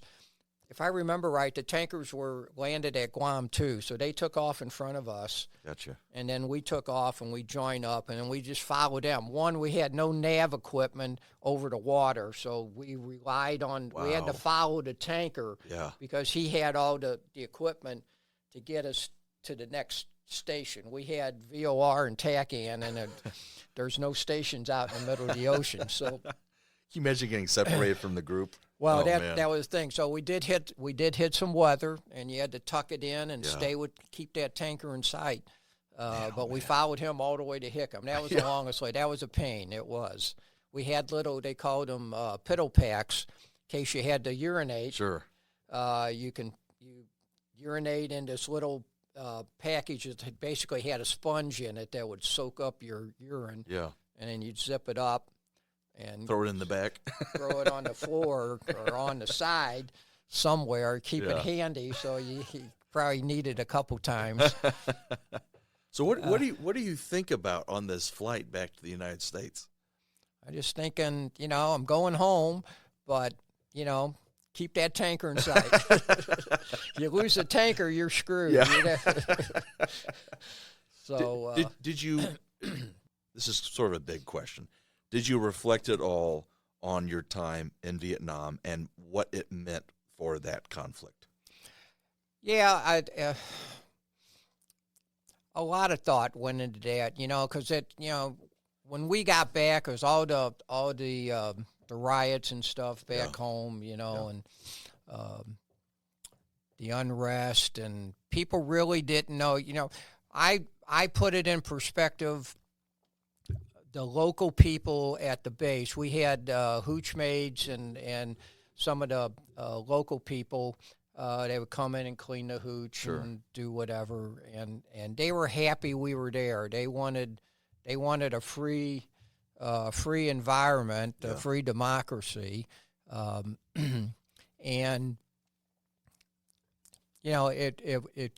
it made me feel good that we were trying to help them. Yeah. Okay, that was the whole mission, to help them. Yeah. It didn't work out that way, and I'll explain. Although it didn't work out as bad as I thought it did, but I'll explain that in a little while. But but anyway, I did have a lot of reflection. When we went from Hickam to Cannon, that was only about a 6-hour flight, but we hit a point over the Pacific where it was a point of no return, where we couldn't make land anywhere. If we had a problem, there was nowhere to go. Yeah. And it was a couple 100-mile stretch. So what they did is they had us refuel, and on the trip home we were in 4 ships. We had 4 airplanes, 2 on each wing of the tanker, and when we hit this gap of no return. lead would get on and fill up, come off, 2 would fill up, 3, 4, lead would come right back on. We tried to keep a full tank of gas. Yeah. So if you had a problem, you'd try to stretch it as far as you could. So through that couple 100-mile stretch, I guess, I don't know how many times we refueled, but it was short, but that's how they got us through that point. That's awesome. Is refueling the F-100 a simple process, or is it difficult? Excuse me. It all depends. The F-100, you had to fly the boom into the basket. The F-4, the boomer puts the boom into the receiver, which is behind the cockpit. So it's all you have to do in the F-4 is fly the airplane up and get it stable. Sure. He puts the boom. In the F-100, we had a basket. The boom, it had a flexible cord, hose, and then it had a big basket on the end. And the refueling boom was out on the right wing. You had to get yourself in position, but then you had to peek. You had to see where that boom was, and you had to fly it into the basket. The basket's only so big. Yeah. So it wasn't that difficult once you got used to the process. Sure. But you would hit the basket, and then they taught us go take it up and to the right. So you'd hit the basket, you'd go up a little bit and over, and then you had to hold it there. Yeah. Steady. Until he got the fuel into your airplane. Then you would back off, and it would pop off. And so it was a little different. Did that aircraft have autopilot? No. Okay. So you're flying for 8 hours. How did you deal with fatigue? Well, they gave us 8 hours of sleep the night before, and if it was a nice clear day, the tankers up here, we could flail around pretty out easy. here, Okay. As long, if it was weather, that was a different story. Sure. Then we had to be in tight on the wing, Focused. And it was a lot more stressful. Yeah. Till you cleared the weather part of it. But otherwise, we were out. It was just tired. You'd sit there, one hand, you'd stretch as much as you could, and So, is it comparable to a long road trip? Yeah, except you can't stop. You can't stop and get out. You could, you just won't get back in. Yeah, that's right. You just keep on going. So I'm sure you were very happy when you got to Cannon. Very happy. Yeah. It was good. So. Tell us about landing and finally getting back home. Well, we got for me. I got I think it was 2 weeks after we actually landed at Cannon, and then we flew the airplanes to Holloman in Indiana, which I think my airplane went to the Indiana Guard. And then I flew from Indiana to St. Louis, and I got to spend 2 weeks home, and then I had to go back because I had some of the guys who had 8 or 9 months in country, they let them go home, but I only had 6, or a little over 6. So they said, no, make up for it. Yeah, you need to finish your tour. So I went back for another 5 months to What'd they have you do for Thailand. 5 months? Well, this is where I was bringing airplanes in on those sensors on the road. You go back. So I'm basically a ground fac. I go back to I think it was the 56 Special Ops Group. Gotcha. At Nakhon Phanom. This is Thailand now. Gotcha. And at this base was the Sandies, the A1s. They were the rescue guys in case if somebody got shot down, the war stopped. And that happened several times when I was there. No matter what your mission was, it stopped and everybody got diverted to wherever the pilot was on the ground and fly to attempt a rescue mission. Right. And then they would scramble the Sandies, which were the A1s out of NKP. They were the guys that got low. They had heavy armor. There was a big radial engine, A1, and they would suppress ground fire. But we could help strafe and drop some ordnance depending on what was happening on the ground. But everybody got diverted until the Sandys got there. Gotcha. Until they got the pilot out. So I had misunderstood the timeline. I'm glad you specified this. You go back to the U.S. You have 2 weeks. I'm guessing you saw family and friends. That kind of thing. Yeah. Wasn't married. I stayed with my mom and dad. And then how did you feel when you were told you had to go back? Well, it is what it is. So. And you knew you had to go back before you came to St. Louis? I knew I had to go back before I left Van Rang. So. Gotcha. So I was dragging my feet as much as I could. Yes, you were. So how long were you there in Thailand? I think it was a little 5 months, somewhere around there. And it was totally different. I mean, you could go off base. Gotcha. You go to the local town. You go out to eat. The base had decent food. You can go into town. Completely different. Thai food's amazing too, man. Yeah, completely different. But at NKP, we had the Sandys and we had the OV-10s that were FACs, forward air controllers. Gotcha. And then I think they had 119s there because I had another flight in the 119, the gunship. But anyway. And you said you were serving as a FAC there in Thailand? I was on the ground. So gotcha. So we would be on. Most of this was all at night because during the day the FACs would control the target. Gotcha. At night there was no forward air controllers out there. We had seated, these were different sensors now, not the CBUs that we dropped with the trip wires. The Navy would drop sensors on these roads that would embed into the road. And they could detect activity. They would, and if someone drove over, it gave a signal. Gotcha. And then they had a way, I don't know all the technology, if they had an airborne command post that would pick up this signal, but we had a big board in front of us, and it had all the root structures in Laos and Cambodia up there. Wow. And when there was activity, they had a special person that wasn't me that would monitor. Lights would start flashing where the activity was where going over. The sensor was. Yeah. So once the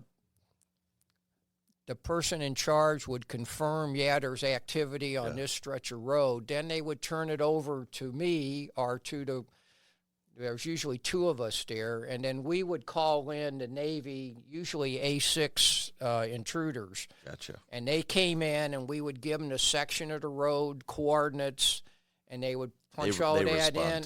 And then they would drop on those coordinates. Gotcha. And hopefully they would catch traffic on the road. Wow. So I did that for 5 months, all at night. We were off during the day because there was no activity during the day, but we pretty much went shifts through from sunset to sunrise. So at that point in time, when you're there in Thailand, having this, wildly different experience in terms of your flexibility and your free range, what was happening in country in Vietnam? Well, you had the F-4s out of Da Nang. I don't know what you had. South Vietnamese were flying. Our base got turned over. Phan Rang got turned over to the South Vietnamese, and they were flying the A-37 out of Phan Rang.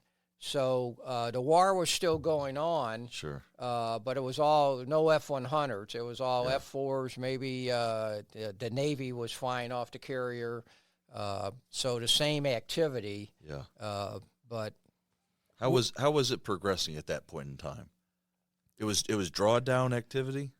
Well, they drew us down, so I don't think they didn't replace the F-100 with anything. So this was 71. We lost Saigon in 75. Yeah. So it was another 4 years of war. Could you see the writing on the wall at that point in time? Well, we were frustrated because oftentimes we would pick up targets. We would see trucks on the road if we were going up if we were doing like an LZ prep or some, a PLL storage area or something like that, and all of a sudden we'd see some trucks on the road, we had to call in to ABCCC, the Airborne Command Post. Hey, we got a target, live target. All these rules of engagement. You couldn't go X number of meters outside the road. We had to get approval for everything. Wow. And we would sit there and orbit, watch these trucks going down the road. Waiting for approval. We'd run out of gas, so we'd have to go home or drop our bombs elsewhere, and approval took forever. So we had a lot of opportunity to make a major dent in their activity, and we just couldn't get approval. Bureaucracy got in the way. Yeah, on live targets. I don't know where ABCCC had to go to Saigon. Saigon had to go back to the States, maybe. I don't know the whole chain of command there, but oftentimes we would never get approval. Wow. And we would have to go drop elsewhere or go home, one of the two. So why do you think the rules of engagement became so strict? I don't know. I don't know all the politics, what was going on at the time. Maybe it's because of the riots at home. Sure. We were very conscious of where we were going to drop. Yeah. We did not hit civilian populations. They were all military targets, as far as we knew. But the perception back in the States was totally different. Yeah, I don't know what. Yeah, which was affecting the political wins and political decisions. Yeah, it didn't affect us because we were flying every day. Yeah. But it affected the chain of command as far as getting approval, especially for live targets. They wanted pre-planned stuff that they could put a mark on. Yeah. Right. Was that the end of your contract? You came back and that was it for your active duty contract, or there was a little bit more? No, I came back after Thailand. I wanted another fighter out of Thailand, and I got instructor pilot in a T-38. Oh, that's right. Okay. So I came back out of Thailand, and I went to I got to spend some time at home. I forget, a week or two. I can't remember. And then I reported to Vance Air Force Base. That's where I went through pilot training. Gotcha. So I was familiar with the base. Where's Vance at? It's in Enid, Oklahoma, just a little bit north of Oklahoma City. So I reported at Vance, and then I had to go through instructor school. Okay. So that was Randolph Air Force Base down in Texas. Gotcha. So I had a month or so before instructor school, so I got to fly a little bit advanced. They put me in the back seat and got the little bit, used to the airplane. Then I went to instructor school, and I forget, 3-4 months down there. Then came back to Vance, and then I'm a squadron IP. So our job was to instruct undergraduate pilot training. What's your rank at this point in time? I'm a captain. Okay, you've retained the captain. Okay, gotcha. So how long? I'm still a captain. I was 4 years advanced as an instructor pilot. I started out as a squadron pilot. I was a flight commander. I was an assistant section commander because we had a morning group and an afternoon group. So the morning guys would start flying at 4:35 in the morning. They would be done by noon, and the afternoon section would fly from noon till sunset. And if we night flew, you flew on the afternoon schedule. Gotcha. And you would alternate. 1 week you're on earlies, next week you're afternoons, and then you go back and forth. Sounds like a nice schedule. Yeah, it worked out. It worked out good, and the flying was good. So while I was at Vance, just a sideline, I applied for test pilot school because I had a master's in aeronautical engineering, and I wanted to, like I said, I always wanted to design airplanes, but I wanted to fly them too. So I eventually got accepted at test pilot school. The command at that time, it's ATC, Air Training Command. I still had 2 more years. I only been advanced 2 years. Gotcha. I had 2 more as a 4-year commitment. Yeah. They wouldn't release me for the remaining 2 years. So to do the test pilot school. To go to test pilot school. They wouldn't release me. So I ended up losing the test pilot slot. Oh, man. I had to stay another 2 years, and that's what motivated me to go to the Guard after that. I bet. So I had a couple buddies that I knew from Parks. We were actually fraternity brothers. Two of them were flying for the Missouri Air Guard, and they were flying F-100s. So I had a Vietnam tour, and they got me an interview. I got accepted, and I did a Palace chase from active duty to the Guard. Palace chase, explain that for us. It was a program they had where you can go direct from active duty to a reserve unit or to a Guard unit. Gotcha. It was a special deal. It wasn't like your it's not like you're re-upping or signing a completely new contract. Or you're leaving the service. Gotcha. So it was a special program that I applied for. Got accepted. The Guard accepted me. I applied. They accepted me. So I left Vance on 9 April of 76. Gotcha, yeah. I drove to St. Louis, got sworn in the Guard on 10 April of 76. So I had no lag time. No. And then I was part-time for the Guard. So then I had to figure out what else am I going to do in my life. And that's where the masters start coming in, right? Well, that's where law school came in. Oh, that's where law school came. Okay. I already had the masters. And actually, gotcha. It's an interesting story because I got back to St. Louis, and then I was on – the Guard put me on active duty for a couple weeks to check out in the airplane, get all the sure. They sent me to Tucson for ground school only because I'd flown the airplane before, so they gave me a local checkout. But I went to ground school. I spent 2 or 3 weeks in Tucson. So this is all active duty time. So sure. I'm getting paid to do this. And then I had to decide what else would I want to do. So I applied to McDonnell Douglas at the time to be an engineer. Yeah. And I got accepted, but they wanted me to be, I had 2 offers. One was to write the manual for the airplane, which I didn't want to do. Yeah, nobody. Thanks. I don't think anybody wants to do that. The other one was engineering job, but I interviewed this group, and it was like, it's hard to explain. It's like walking into a hangar, and there's probably three rows of double desk. Okay. Face to face. So I'm at one desk, and I'm looking at my neighbor across who's on another desk. Okay. And it went the whole length of the hangar, okay? And they're 3 rows deep, or 4 rows, I can't remember. So I went down and I started talking. I interviewed a couple guys. One guy his job was the actuator on the F-4. That's all he had was a flap actuator. Another guy had part of the gear. Everybody had a little bitty piece of the airplane. This is part of your job interview process. This is my job interview process, yeah, because I what in the world? They wanted me to see. I decided I didn't want to do that. I didn't want to work on the actuator. I didn't want to do this or the flap or little pieces. I wanted to be able to design.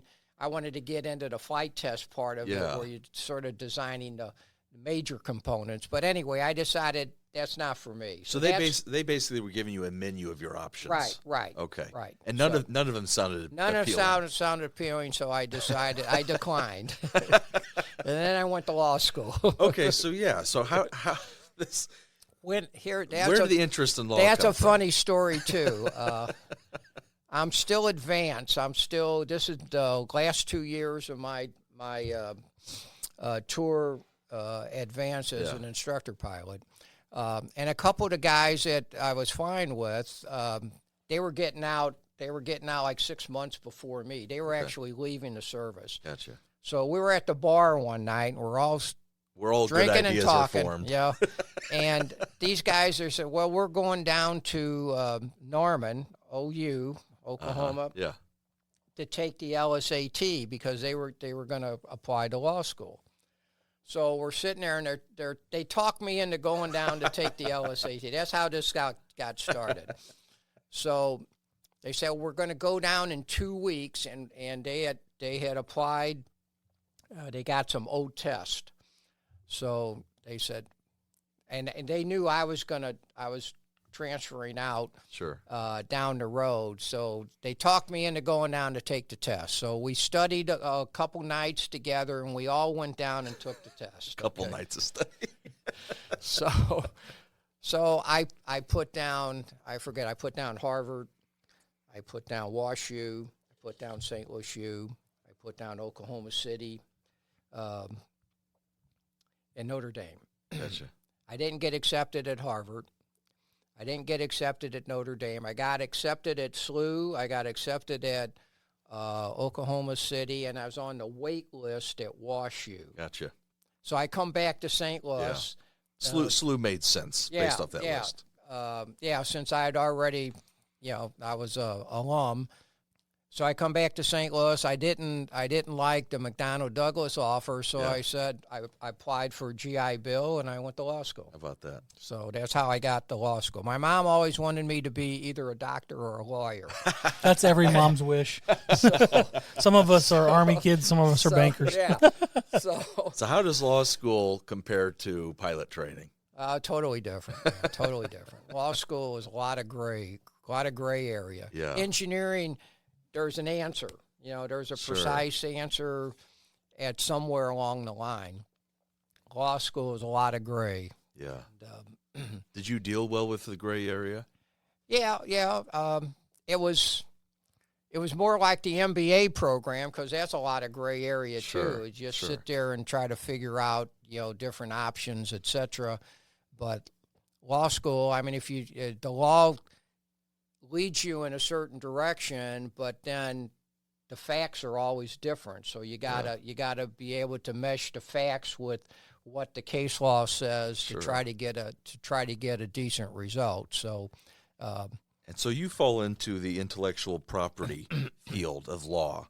I ended up in intellectual property because at the end of my first year of law school, I was looking for a summer job. And there was a notice on the board. This Haverstock Aaron Roberts was looking for an intern, but in order to practice patent law, you have to have an engineering background. Oh, okay. So I had the engineering degree, and I was going to law school, so I applied. I got accepted.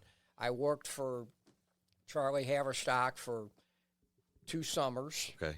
I graduated. He gave me an offer. Yeah. I think it was $12,000 a year. Back in very different time. 79. Sounded pretty good though, right? So I took it, and they were strictly intellectual property. They had patent, trademark, copyright law, trade secrets, unfair competition. So that's how I got started, because I had the right background for engineering that particular background. Yeah, it just kind of made sense. And I was glad to do that, because I got to use my engineering. And writing patent applications, etc. So it worked out. It worked out well. So at that point in time, are you still with mom and dad? Have you started a family? What's going on in your personal life? Let's see. I graduated from law school in 79. I met my wife in 77. Okay. So I was going to law school, and I was flying. I was flying part-time. I'd set my law schedule up so that I would have time to fly, because I usually wanted morning classes, fly in the afternoon, or fly in the morning, have late classes. So I was able to maneuver that pretty good. And I met my wife in 77. We got married in 79. She moved in across the street. When I came back, I had a house in Oklahoma that I sold. Gotcha. So I had to reinvest the money. Yeah. So I bought a house with my brother in Kirkwood. Okay. And my wife was renting the house across the street with her girlfriend. How about that? So that's how we met. Yeah. And 2 years later, the rest we got is history. married. Yeah. So this image of you going to law classes during the day Well, you said you flew in the mornings. You tried to fly in the mornings? Sometimes I'd fly early morning, and depending on when my schedule was. Yeah. If I had a 10 or 11 o'clock class, I could get a 7 o'clock takeoff. It's just so funny to me. And these are F-100s again, right? F-100, Within the Missouri Air National Guard. Right, yeah.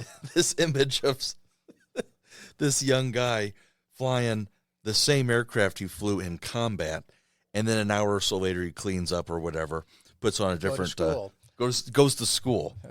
And another thing that I'm very grateful to the Guard, because while I was going to school, every time you flew, you had to fill out a slip, and you got paid for that 4-hour period that you flew. Okay, It wasn't, you didn't get paid for the whole day. Yeah.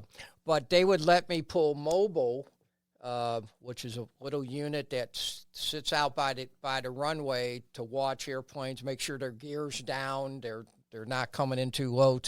They would let me pull mobile afternoons when I wasn't flying, or in the evening, and I got paid for that, and I could study. I was going to say you could probably just sit and sort of relax. You're just sort of monitoring. And I could catch up on my studies How about too. that? So it worked out really good. They took care of me. I was really, really grateful for that. So when was your next promotion from God. captain? Major, but I don't know. I was in the Guard. I made major. Then I did correspondence for squadron officer. I think he had to do squadron officer school to make major. Then I had to do. Was that in Montgomery, Alabama? That's where the school is, yes. But I did it by correspondence. Ah, okay. Okay, so they would send you the booklets and all that, and you had to do stuff and send it back in. So I did all my military education by correspondence. So then I did command and staff, air command and staff, same thing, and I got promoted to lieutenant colonel. Yep. And I moved from the squadron. I was head of the command post. Lauren Schneid, who was we flew T-33s in the Guard together. I went from the F-100 to the F-4. Flew the F-4 for a very short period of time because I was doing my law practice, and I actually took a leave of absence in the Guard because it's just too much. Too much. I was trying to fly and trying to learn how to practice law. So at that point, you were still kind of a fledgling lawyer. Okay. Right. Yeah. This is early 80s. We transitioned to the F-4 in 79, and they sent me to MacDill Air Force Base in Florida for F-4 school. Gotcha. So I went through F-4 school. Did you like the F-4? Yeah, it was a good airplane. Yeah. Then I came back, and this is 79, probably 80. So I'm not even 2 years out of law school. Okay, I'm 79. I graduate. So 80, I'm 1 year. Sure. This may have been 81. And it was just getting to be, I was trying to practice, and I had to keep the flights. I flew a couple times a week. You had to keep it pretty regular. Yeah, and people don't realize that probably some of the best flying skills are in the Guard, because most of the Guard pilots were active duty at one point. Sure. So they have the real world experience. And they continue to fly, and I flew almost every weekend, and I usually flew one or 2 days a week if I could, or at night. I usually fly one night flight during the week. That's all out of Lambert Field. That's all out of Lambert. Okay. All out of Lambert. Okay. That's So at correct. least the commute wasn't horrible. Yeah, the commute wasn't bad. It's just back and forth. Sure. So anyway, at one point I took a leave because it just got to be too busy. Yeah. And then when I came back, I transitioned from the F-4 to the T-33. We had 4 T-33 airplanes, and I had experience in the T-33, and they were looking for T-33 pilots. So I ended up flying that. Was the T-33... Was it a useful aircraft at that point in time? Yeah. It was still being used. We were doing the same thing that I did up in Goose Bay, Labrador, Sure. with the T-33 for Oh, Jefferson Barracks. I gotcha. Oh. We would fly missions with JB Gotcha. to test their equipment, and then we would go to other other guard sites I see. to test their equipment. So Gotcha. same thing. It was basically the same mission, just Different location. different location and different employer. So Yep. so then I got to know Lauren Schneid, who eventually ended up being a 2-star general. And Lauren went to state headquarters. He had made full colonel, and he was up in state headquarters. And I took his position in the command post, and then he wanted me to come to state headquarters. So I eventually did. That was after that leave of absence. That's after the leave of absence. Gotcha. I go into the T-33. Then I'm command post. Then I end up going to state headquarters. And when I go to state headquarters, I get out of the T-33, and now I'm flying the C-12. We had a C-12, which is a King Air 2-engine turboprop airplane, Gotcha. which was a lot of fun to fly. And Yeah. we had a group of good guys who were flying the C-12, and they took me in. So I got to go to Jeff City now. That's where headquarters is That's located. where headquarters was Gotcha. located. So I had to go for drill weekend. I had to go to Jeff City for that weekend. But then I got to fly here in the C-12, so I wanted to keep the flying going. Sure. We eventually got rid of the C-12 and got the C-26, so I got to fly the C-26 as well. So at state headquarters, I think I was an LC at the time. Then I made full colonel. Yeah. And they made me the director of operations for the state. So we had Wow. three wings. We had Lambert, the 131st. We had JB, and then we had St. Joe, which was flying C-130s. Wow. I got to work with all three of those How about that? bases and units as a director of operations until I retired. So that was in 97. So. Did you ever have a thought? Did you ever have a thought of going back active, or did that ever cross your mind? Because it sounds like you were so enjoying remaining a pilot and being. I just wanted. I enjoyed the Guard because it gave me the opportunity to fly. My wife tells me, I keep saying I'm going to go back. I do a little bit of private flying, not a whole lot. Okay. But different stages of your life, different things take priority. Sure. And when I got out of the Guard, my wife said, "What are you going to do with all your time?" Well, it went elsewhere. It went to my law practice. Yeah. It went to the kids. I missed a lot of soccer games and baseball Sure. games flying with Those the Guard. little things. Yeah. So somehow the time gets taken It up. gets used up in other ways. So, it is what it is. Tell us a little bit about your career as a lawyer.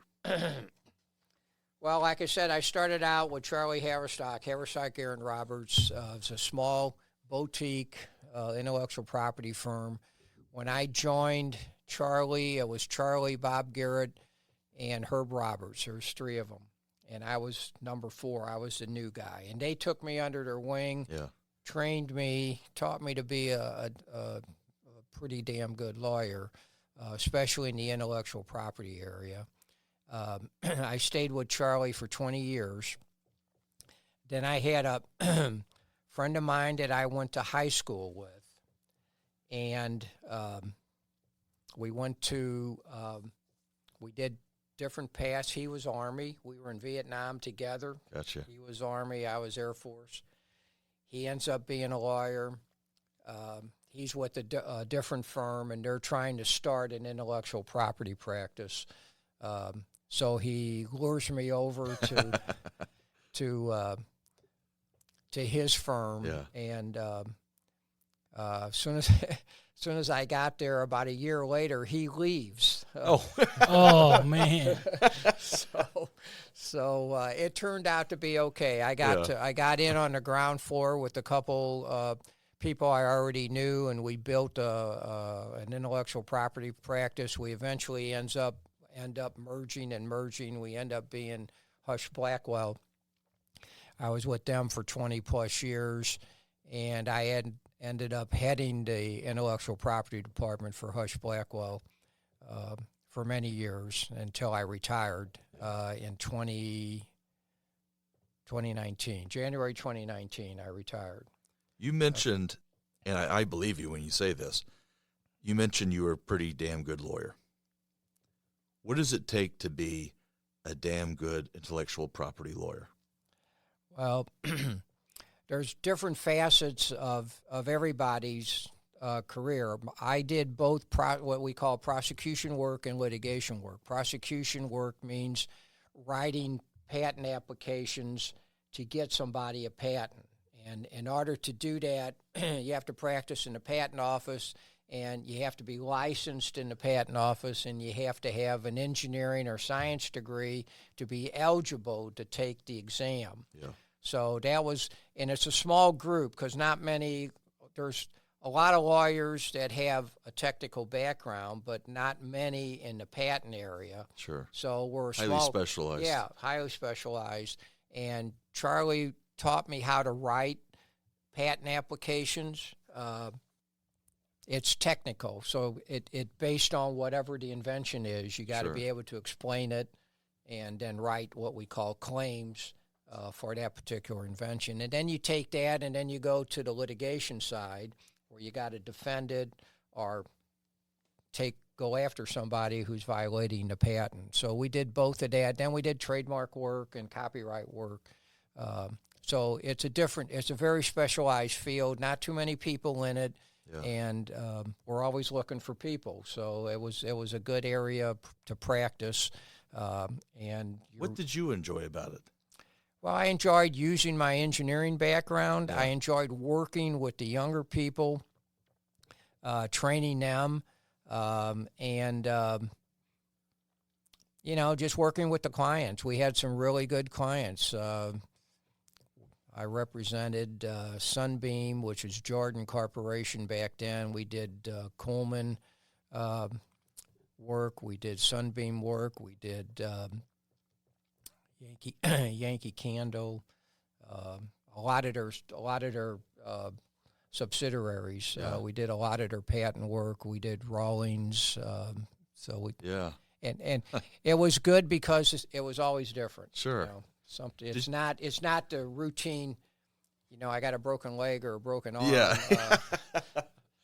Call 999. It depends on what the invention You weren't an was. ambulance chaser. No, right? Yeah. Did you ever experience any crossover from your life as an Air Force pilot to your life as a patent lawyer? Yeah, I think what flying taught me is discipline and thinking ahead, because if you're going 500 knots on the ground, you're doing a low level route, you got to make a turn at 10 miles ahead. You got to be thinking about that turn 50 miles ahead because you're going to be there pretty damn quick. So you're always got to be thinking out in front. How am I going to maneuver not to that point, but to the point over there? Sure. So it taught me a lot of discipline. It taught me a lot of forward thinking, and same thing in the law practice. It's logical. You gotta have a logical progression. You can't go from A to B without having some connection in between. Yeah. So take us back to your retirement. I'm guessing you had a ceremony, right? Retirement from the Air Force, the Air National Guard. From the Guard, yeah. They had the same thing. My last flight in the C-26, I got hosed down, and then they hosed the colonel down. Yeah. Wow. Yeah, well, it's tradition, and that was one thing. The other thing that I respected in the Guard, and when we were in Vietnam. There was no rank in Vietnam. We used to go down to the flight line. It didn't make any difference what your rank. We drank beer with the maintenance guys. We were all one. We were all a team. Didn't make any difference if you were a colonel or an airman. Yeah. We were all the same. Same in and the Guard. And the Guard was that way, too. Wow, that's cool. So, yeah. What do you remember about the ceremony? I'm just curious, besides getting hosed down. Was your family there? Yeah, we had a dinner. We had a dinner, and I think it was at Schneidhorst, if I remember right. Oh, I loved that place. Not there anymore, though, right? It's not there anymore. Yeah. Yep. This was in '97, and had a nice dinner presentation. Got a plaque, and you get a few things. A few people get up and say, I got a nice picture of all of us flying over the arch. Everybody signed it. Yeah. So it was fine, and my family was there. So how did it feel to you? Well, did it feel right closing that chapter? No, you wish you can keep going, and I still wish every time I see, I live close to Spirit in Clarkson Valley. Yeah. And, the F-18s come in and out of there all the time. Sure. And every time I hear that engine running up I could hear it on the runway. I'm out there looking for it, Just like you and your dad did all those years ago. Yep. So it's in your blood, you know, you just want to do it. So I just went up with a friend of mine Saturday in a Cherokee 140 and flew around the city a little bit. So was that the first time in a long time? First time, yeah. How did it feel? Feels good. Yeah. So it's a different vantage point. Yep, you're absolutely right. All the stuff you go through on the ground, you get up, especially if you got a cloud cover, you get up above the clouds, and it's a dreary day down below. You break on top, the sun's shining, quiet. It's a different world. Different world, yep.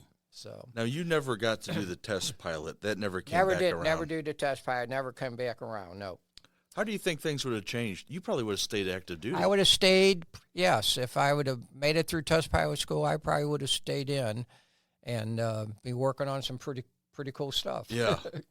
Well, everything happens for a reason. So yeah, that does stink though that they didn't give it to one you. thing I want to bring real quick. I did go back in 2019 to Vietnam, and we tell us about five of the guys I flew with in the 615th in Vietnam.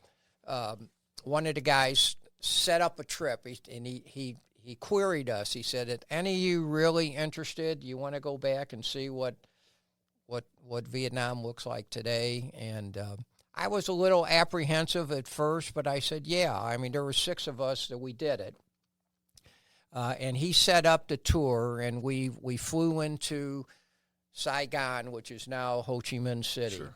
And my God, it's a booming town. It's 10 million people, 10 million motorcycles. And the motorcycles are everywhere. We stayed in a beautiful hotel, nightlife. I mean, it looked like a major U.S. city. Sure. Everything lit up. The people were friendly. We had a nice tour guy. And we went from Phan Rang to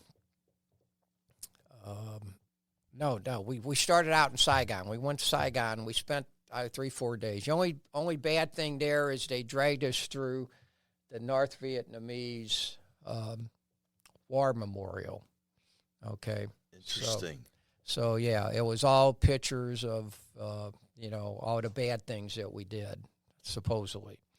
Oh, wow. They're not shy about casting Americans in a bad light. No. Well, at the museum, they weren't. But the South Vietnamese people... they still remember? Yeah. And we had several people. They were we went to restaurants, and they would, they would give us extra food. They were very polite. And our tour guy said there's a big difference still between South Vietnam and Hanoi. He says up north it's very rigid, Saigon or Ho Chi Minh City he said, we're more of a common market. They had Gucci. They had all the top name Americanized. brand. Yeah. How about that? A big shopping center, just like you'd walk into West County or something. Same thing. I mean, it was, the only difference is they'd have sickle and hammer flag hanging on the street. But you don't see that at Yankee Candle. No. But the people were very friendly. We went from there to Nha Trang, which is their resort area now. My God, everybody's building. This was 2019. I mean, Marriott was there, Hilton was there. They're all building these major resorts right on South China Sea, a beautiful beach. We stayed at a place that was beautiful, magnificent. Again, the food was good. The people were friendly. We then went to Phan Rang. We had a little trouble getting on the base. We had it cleared ahead of time. One of the guys in our group knew a senator on the Armed Services Committee, and he had,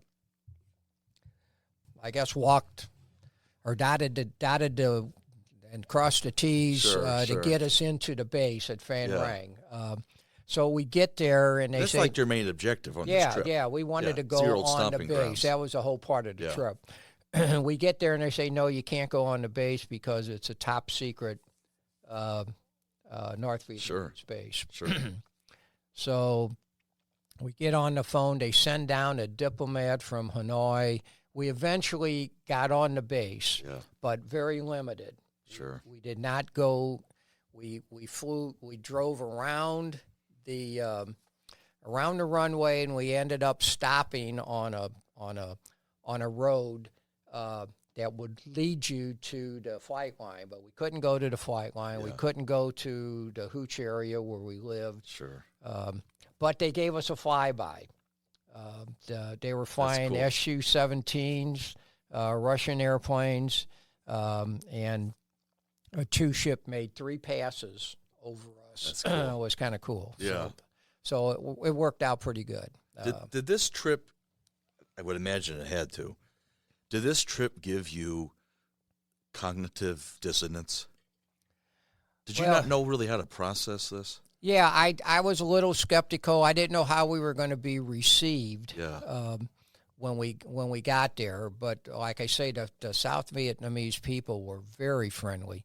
And we get to Phan Rang, and they sent down a diplomat from Hanoi to meet us, to go onto the base, because we had no phones, no pictures, no nothing. So before we go on the base, he says, I've set up a meeting for you 6 pilots. You're going to meet with the North Vietnamese alumni group. Oh, gosh. What a reunion. My favorite time. Yeah, veterans, the North Vietnamese Veterans Group, okay?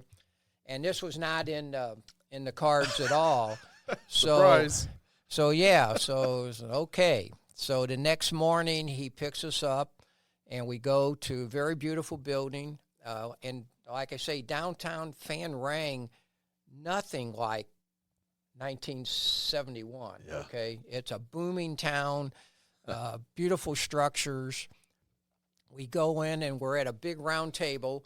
North Vietnamese guys are on one side, we're on the other side. We each have a translator. It turned out, we didn't know what to expect. Sure. Okay, it turned out to be a very moving experience. Our guys, we just said we did what our country wanted us to do. They did what their country wanted to do. We got past that. They gave us shirts, pictures. It ended up being a very, very, very good meeting. The next day we go on the base. That night they gave the wives purses. Okay. Made in Phan Rang. They gave us shirts, and there's 6 of us, and what the hell are we? We don't have anything. Okay. So what we ended up doing is we all kicked in money, and we made a contribution to their memorial Organization. to the Veterans okay. Association. Gotcha. And we did a lunch the next day at a nice hotel. We had a lunch. We sponsored the lunch, and then we gave them the gift of the money. And it turned out to be really, really good. Yeah. It worked out really well. And if you felt their appreciation. Yeah. And we'd start drinking, and they were telling their stories about what they were doing. How this was after we left. This was when the South Vietnamese were on Phan Rang. Sure. They had one general. He had to be pushing 90 years old. He had fought the French. He fought the Cambodians. And he fought us. Wow. And he made it. And he's still there. And he was translating how he would sneak into the base in 1975 and blow up AT-33, South Vietnamese AT-33s on the ramp. So it ended up being a very good meeting. Goes to show you that all soldiers are similar. You know what I mean? And their mission and their thought process and what they want to accomplish. And a lot of respect for, what they did and what we did. So it was a mutual respect. And that's a great way of saying that. We all had a few toasts and drank a few beers, and it turned out to be very well. Were their wives there as well? Their wives were not there. Okay. Actually, at the lunch, our wives were there, but their wives were not. Okay. I was going to say, my thought was, time heals all wounds. Yeah. That's where my head went first. Yeah, and truthfully, Vietnam, we stayed in the south portion, and every place we went was really beautiful. We visited a coffee plantation. The southern part is doing very well. Yeah. You wouldn't recognize it as a communist country if you just walked in, not knowing anything. It was booming. So. And I'm assuming there's no remnants of the war that had been there, or are there remnants? No, the only remembrance is their war museum. Yeah. They had one of our choppers, and they had an AT-37 out there. And like I say, the pictures inside. Other than that, you would not see it on the street. Wow. So this is a great segue to two things. First, to give the museum a shout-out. The way that we happened upon Sam is Sam was the keynote speaker at the museum's Vietnam Veterans Remembrance Day ceremony in April of 2023. Jason had a short conversation with him. That's one of our previous episodes on the dog tag iteration of the podcast. And so that's what I listened to partially to prepare for this interview with Sam today. What do you remember about that ceremony, and what was the importance of that ceremony for you? Well, the importance to me is, we're all brothers in the military, and it doesn't make any difference who you are, or what your nationality, creed, whatever, religion. Thank you for your service. Everybody served. A lot of people. My fear is the younger generation. They don't have enough knowledge or respect for the people who fought to make this country free. Freedom isn't something that you automatically gain. Yeah. It was fought hard. A lot of people have given their lives for this country, and I just wish the younger generation, would understands that. You look at all the World War I, II, Korea, Vietnam, Persian Gulf, Afghanistan. Sure, the dog tags behind us. A lot of people have served and have fought for this country. To burn our flag, to spit on the flag, it drives me crazy. There's only one flag. We're all Americans, no matter who you are, and we should be proud of that. A side note, before my final question, Sam, how far into your career did your parents get to see? Did they see you become a lawyer? Yes, my dad. My dad died in right before I retired. Well, right after I retired. My dad died in 98. So my mom and dad were at my retirement That's ceremony. fantastic. That's amazing. That's great. And my dad was 85. My mom made it to 92. It's fantastic. Did you share a moment with them at the retirement ceremony? Yeah.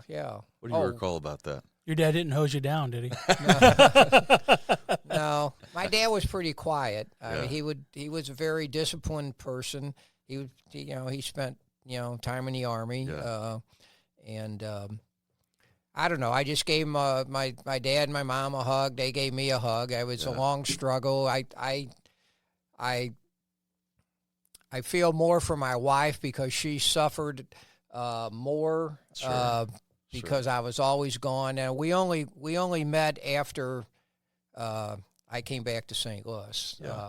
She was not with me when I was active duty, and it would have been a different story then. Very different. But we've heard some of those stories of marriages going through combat deployments in Vietnam. So, but she put up a lot with the Guard because, like I say, I'd fly at least one night a week. I'd fly every weekend.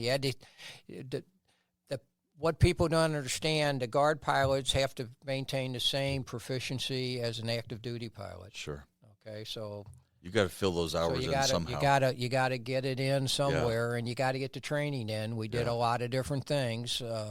We'd go to red flag and green flag, and we'd get deployments here and there just to train. So it was just your active duty. So. Yeah. My final question, I'll pass it back to Jason. It's a few-part question. Have you visited the Vietnam Veterans Memorial in D.C.? Yes. And actually, I took my grandkids in April of last year on their spring break. My wife and I took my two grandkids to D.C., and we went through all the memorials. We went through Vietnam, World War II, Korea, and we went to Arlington Cemetery and saw the changing of the Guard. So, how did that affect your grandchildren? Well, it affected my oldest grandkid. It's his dad who we lost, and it made a real it was impact. tough. Yeah. So, for you, when you were at the wall, have you visited multiple times? Yes. When was the first time you visited the wall? Man, I'm going to say it had to be in the sometime mid to 80s. Soon after it was constructed then? Yeah. Okay. We were in D.C. I visited D.C. I've seen the portable one once. I've been to D.C. twice. And there's a couple names on that wall that I remember. That's what I was going to ask. Yeah. What kind of emotions go through you when you were there at the wall? Everybody that's on that wall. You look at that wall, and my God. Yeah. They all gave their life for this country for what we thought we were doing the right thing. And, it's too bad that they had to lose their life to prove it. But something I've seen, Sam sent me his biography of something we always ask of our guests. We have an understanding of what they've gone through in their career and that kind of thing. Something that's included on your biography, Sam, and I'm probably going to botch the exact wording, so I'll paraphrase. At the end of your biography, it says, if I had to do it all over again, I wouldn't change a thing. Correct. Explain that for us. Well, it's been a journey, and I would do it all over again. I love this country. I love the people I've served with. You two are representative of that. Every veteran that you talk to, the people who have been there usually don't talk about it. And I was reluctant to even do this podcast because I don't like talking about, stuff I did. It's not what I did. It's what all these people who died for this country did. I visited Pearl Harbor just a couple weeks ago. My wife had never been to Hawaii, and we did the Pearl Harbor tour. and it just brings tears to your eyes. Yeah. You know, so I wouldn't change it. I'd do the same thing. I volunteered to go to Vietnam. I'd volunteer again. I'd volunteer for whatever conflict they needed us in, and that's what we trained for. So. And you would hop back in that F-100 right now if you could. Yep.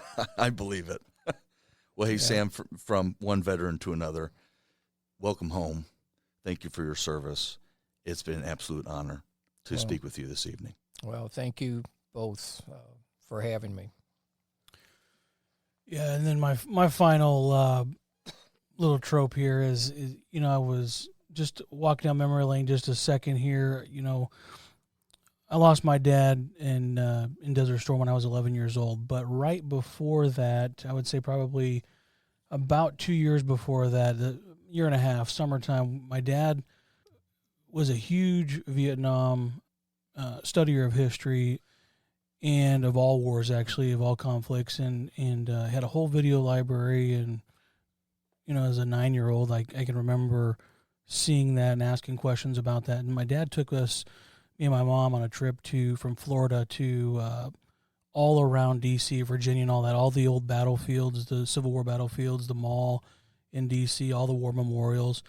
And I can remember standing in front of the soldier statue by the Vietnam Memorial. And I have a picture of me and my dad next to that. And I always knew of the importance of that sacrifice, even though I didn't understand its complexity and its how big it was. But I did understand that there was an importance behind it. And one thing I'm really proud of is that my dad instilled that into me before I even lost him in a conflict. But so I have a deep appreciation for veterans, specifically Vietnam veterans. I can picture myself being there as a 9-year-old, standing in front of that soldier statue, and in seeing the people around me, I can kind of feel it, you know. So although I'll never experience war myself in that sense, I do have a deep appreciation for it, and that's exactly why I think, Ethan, you and I want to preserve these stories and are so grateful and honored to have our veterans, specifically tonight, Sam, to express and share his story. And yes, Sam, you did do something, and we are free because of what you've done. And I just wanted to say, I'm glad you brought this up, Jason. I really appreciate Sam's modesty and his honesty about feeling uncomfortable. I'm so grateful that he's here and that we conducted this interview with him. I just want you to know, Sam, that even though you may feel uncomfortable and you may feel like, well, I don't deserve to tell my story, there's so many other stories out there. There's stories of people who fought and died. Because those stories cannot be captured, and because, regrettably, those men and women are not here to share their stories. You're their voice. You are their voice, and you are continuing your service by giving voice to the voiceless. So your story is just as important because your story can be told, and it is a placeholder for those stories that can't. So you are doing their memories a great service by being here. We're going to go ahead and sign off of the Operation Insight podcast from the Mid-America Veterans Museum.